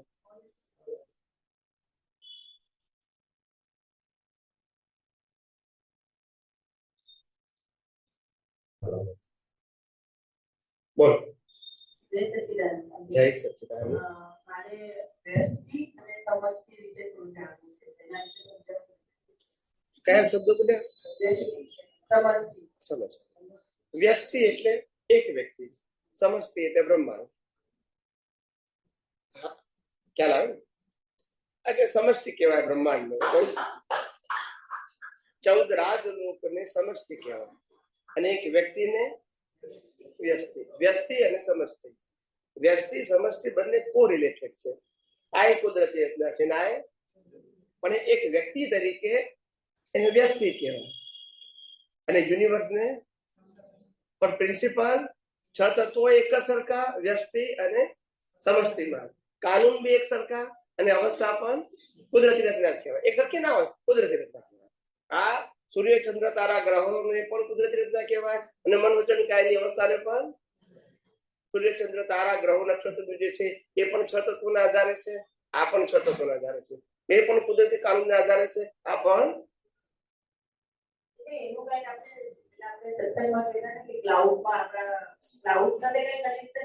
ના ના, વ્યષ્ટિ ને સમષ્ટિ નહીં, કાઉડ ને તો કર્મ સાથે। કર્મ સાથે એટલે મેં ત્યારે સાંભળ્યું કે સમષ્ટિ એટલે જે કુદરતનું જે છે ને બધું, એમાં એનું કુદરતનું જે કમ્પ્યુટર જેવું હોય એમાં બધું સ્ટોર થયેલું હોય છે। એટલે એક જ્ઞાની પુરુષ દાદા ભગવાને સમષ્ટિ નામનું કોમ્પ્યુટર શબ્દ વાપર્યો છે। સમષ્ટિ નામનું કોમ્પ્યુટર, એવું સમષ્ટિ જે આખું બ્રહ્માંડનું સંચાલન કરે છે, એવો શબ્દ વાપર્યો છે। ખ્યાલ આવે છે? આપણે તો લો ઓફ નેચર, કોઈ પઝલ ના થાય ને પાછું, પણ લો ઓફ નેચર જે છે એ એક સુપર પાવર કોમ્પ્યુટર છે, જેમાં બધાના ડેટા ફીડ થાય છે, અને એનું પછી શું આપે છે? રિઝલ્ટ આપે છે। બોલો, સમજવા માટે આ સાયન્ટિફિક પ્રક્રિયા છે, એના ઉપર તો આ બધું નીકળ્યું છે। રિયલ ઉપર તો રિલેટિવ નીકળ્યું છે, રિયલ ના હોય તો રિલેટિવ આવે ક્યાંથી? પરમેનન્ટ ના હોય તો ટેમ્પરરી આવે ક્યાંથી? સ્વામીજી આજે જે વૈદિક સત્સંગમાં એક આવ્યું છે કે ભગવાન મહાવીર પછીના 2500 વર્ષ હવે પૂરા થયા છે, અને ભગવાન મહાવીર પછી 3.5 વર્ષ જ જીવ્યા હોય તેવો કાળ આવી રહ્યો છે। અત્યારે ભલે દુષ્મ કાળ હોય, પણ અત્યારે સારામાં સારો કાળ આવ્યો છે, ખરો કાળ જ અત્યારે આવ્યો છે। આ કાળમાં જે લોકનિંદ્ય નથી તેને ભગવાને લોક પૂજ્ય કર્યા છે। આવો આ સુંદર કાળ છે, તો તેનો લાભ ઉઠાવી લેવો જોઈએ। એટલે સ્વામીજી આજે લોકનિંદ્ય નથી એને લોક પૂજ્ય કર્યા છે, એના વિશે મને જરા સમજાવો। લોક નિંદ્ય એટલે કે જેનું લાઈફ પ્રશંસાને પાત્ર નથી અને ટીકાને પાત્ર નથી, એ બધા લોક પૂજ્ય।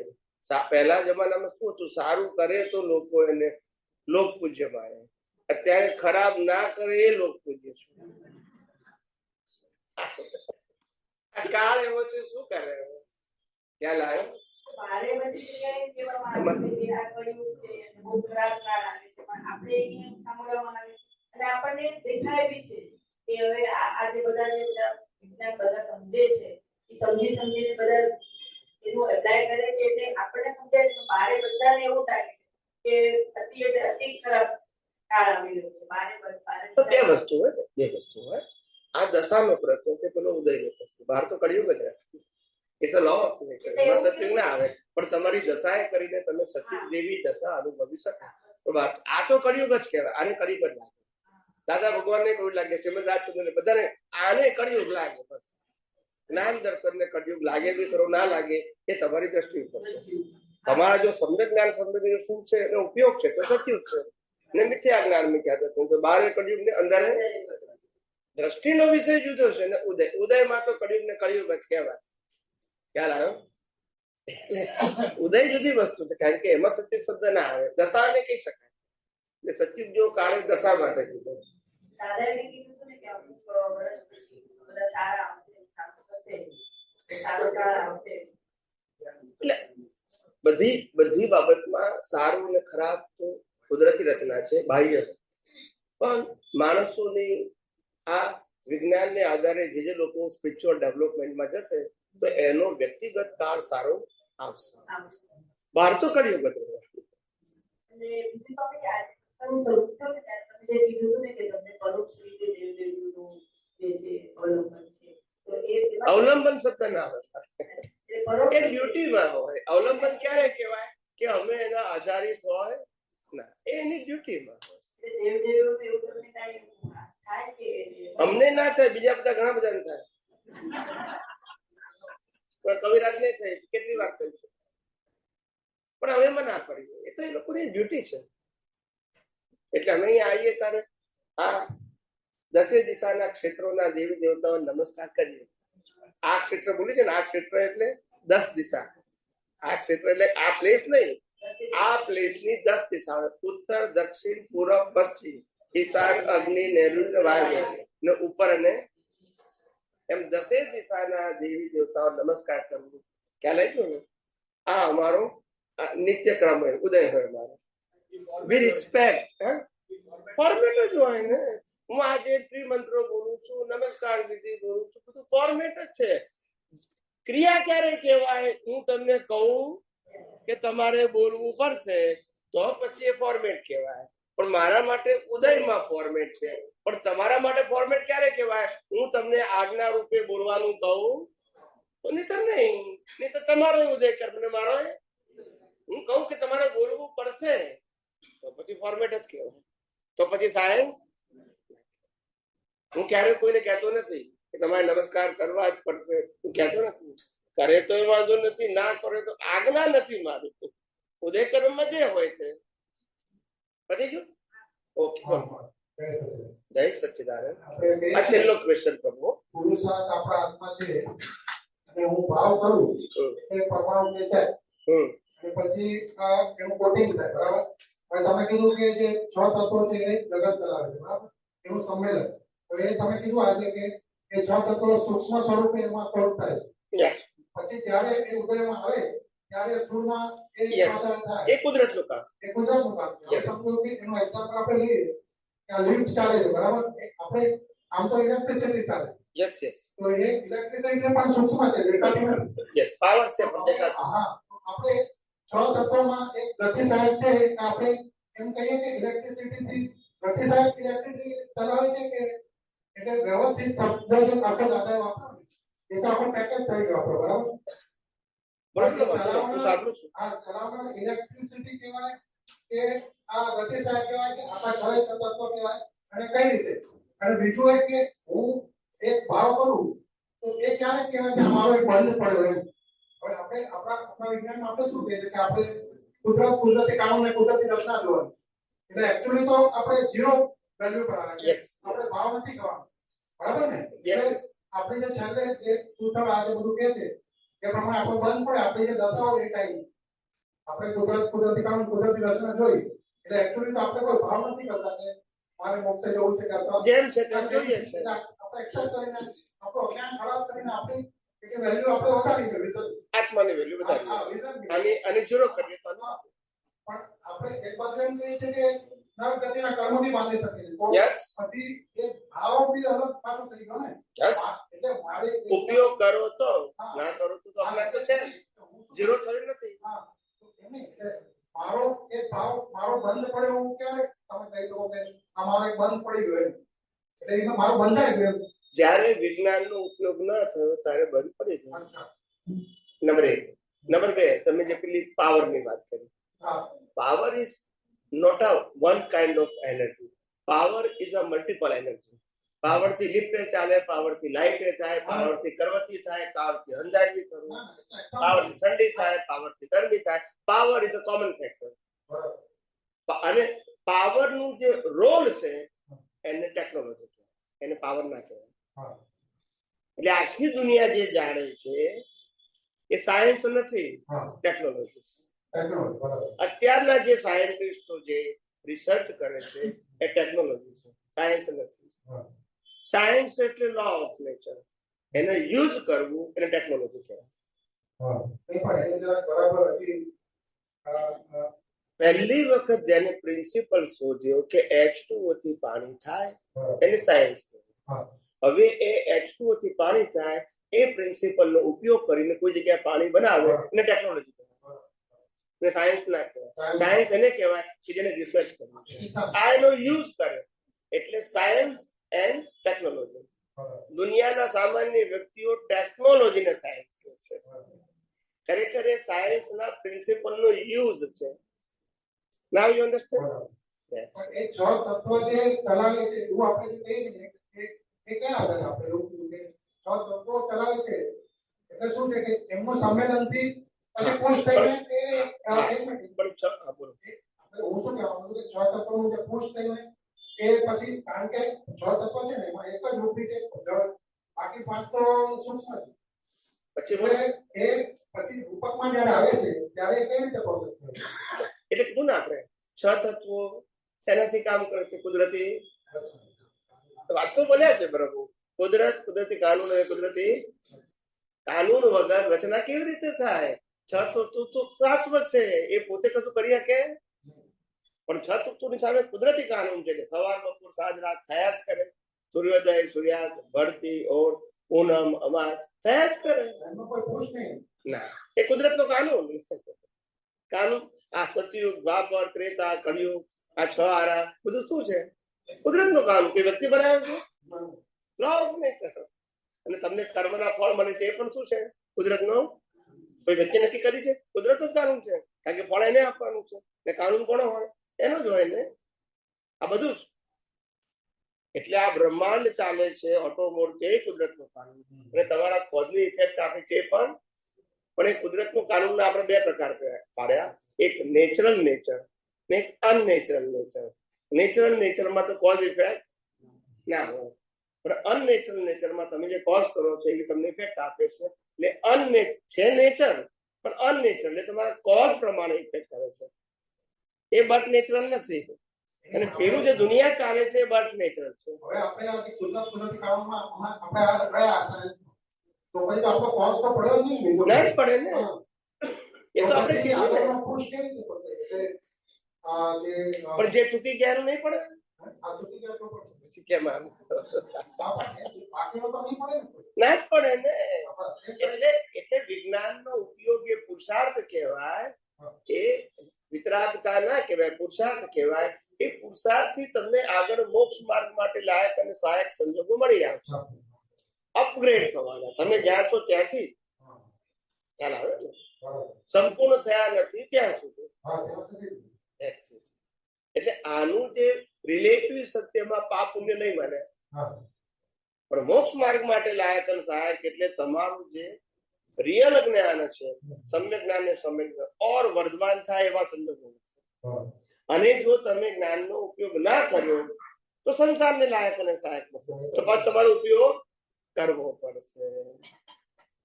ખ્યાલ આવી ગયો? એક્ઝામ્પલ, જે લોકોને કેવળ દર્શન થઈ ગયું એટલે અજ્ઞાન 0 થઈ ગયું, બરાબર છે, એને આખી લાઈફ ગમે તે કરે તો એ મોક્ષ માર્ગ માટે લાયક અને સહાયક. મારામારી કરે તો હવે સમજી ગયા? હા. મોક્ષ માર્ગ માટે લાયક એટલે કોઈ સ્પેશિયલ નહીં સમજવાનું, હા. જેનાથી નવા ના કર્મ બંધાય એવો સંજોગ. હા. સંજોગ જ એવો મને કર્મ ના બંધાય. એટલે એમ શું કીધું, આ બેને પ્રશ્ન પૂછ્યો ને, તો 90% અમારી જાગૃતિ હોય, 10% ના હોય, ને 90% અમે કેવા હોય? સહજ હોય, બંધાય જ નહીં. એ જ અમારું ડેવલપમેન્ટ. મોક્ષ માર્ગ માટે લાયક અને સહજ એવું 100% થઈ જાય તો પછી અહંકાર પણ હોય એ છેલ્લો અવતાર. કારણ કે સાયન્સ ગમે ત્યાંથી ટેલી થાય, ગમે ત્યાંથી. ના સમજવું તો પડે ને. હું તમને ટેલી કરી આપું છું, એટલે સાયન્સ છે તો ટેલી થાય. શ્રદ્ધાના માર્ગમાં ટેલી તમારે માની લેવાનું બસ. એટલે વિજ્ઞાનમાં ટેલી થાય બસ. કોઈને પ્રશ્ન? હા, છેલ્લો પ્રશ્ન બેન, બોલી જાઓ, બોલી જાઓ, બોલી. જય સચ્ચિદાનંદ. આમ રાખો.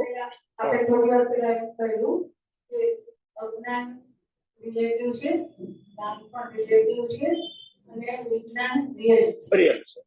તો એમાં જે જ્ઞાન રિલેટિવ છે એ ક્યાં નથી આવતું, તો જરા એક્ઝામ્પલ આપને સમજાવો. ચોરી કરવી એ જ્ઞાન કહેવાય કે અજ્ઞાન કહેવાય?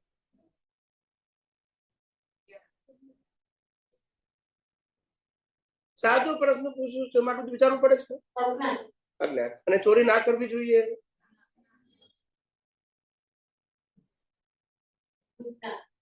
વિજ્ઞાન કહેવાય કે જ્ઞાન કહેવાય? અને બંને છે શું? રિલેટિવ. અને વિજ્ઞાન સાથે શું લેવા દેવા? કરવી કે ના કરવી અને વિજ્ઞાન સાથે શું લેવા દેવા? ચોરી કરે એને કુદરતી રચના, ના કરે એને કુદરતી રચના, એ વિજ્ઞાન. ને કરવી ના કરવી એ જ્ઞાન અજ્ઞાન.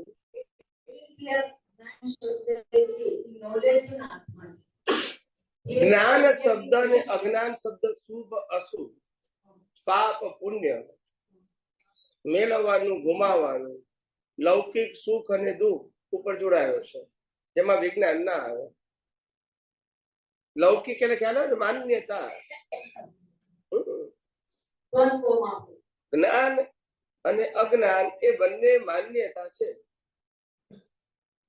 શું કીધું? તમે એમ કહો કે હું મહાવીર ને માનું છું, એ તમારું જ્ઞાન. પેલું કે હું કૃષ્ણ ને માનું છું, એનું જ્ઞાન. એમાં ખોટો કોણ? બસ. પણ વ્યૂ પોઈન્ટ. આ સનાતન, સનાતન એટલે બધાને લાગુ પડે. વ્યૂ પોઈન્ટ એટલે વ્યક્તિગત. સમજી ગયા? એટલે જ્ઞાન અજ્ઞાન બે રિલેટિવ વ્યૂ પોઈન્ટ. એક કે છે પહેરવું જોઈએ, તે સત્ય છે. પેલો કે ના પહેરવું જોઈએ, તે ખોટું છે.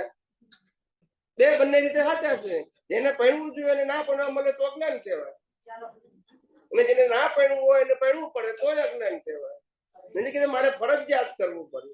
એટલે આ બધા વ્યૂ પોઈન્ટ છે. શું છે? ચાલો છેલ્લે પ્રાર્થના બોલી દઈએ. જય સચ્ચિદાનંદ.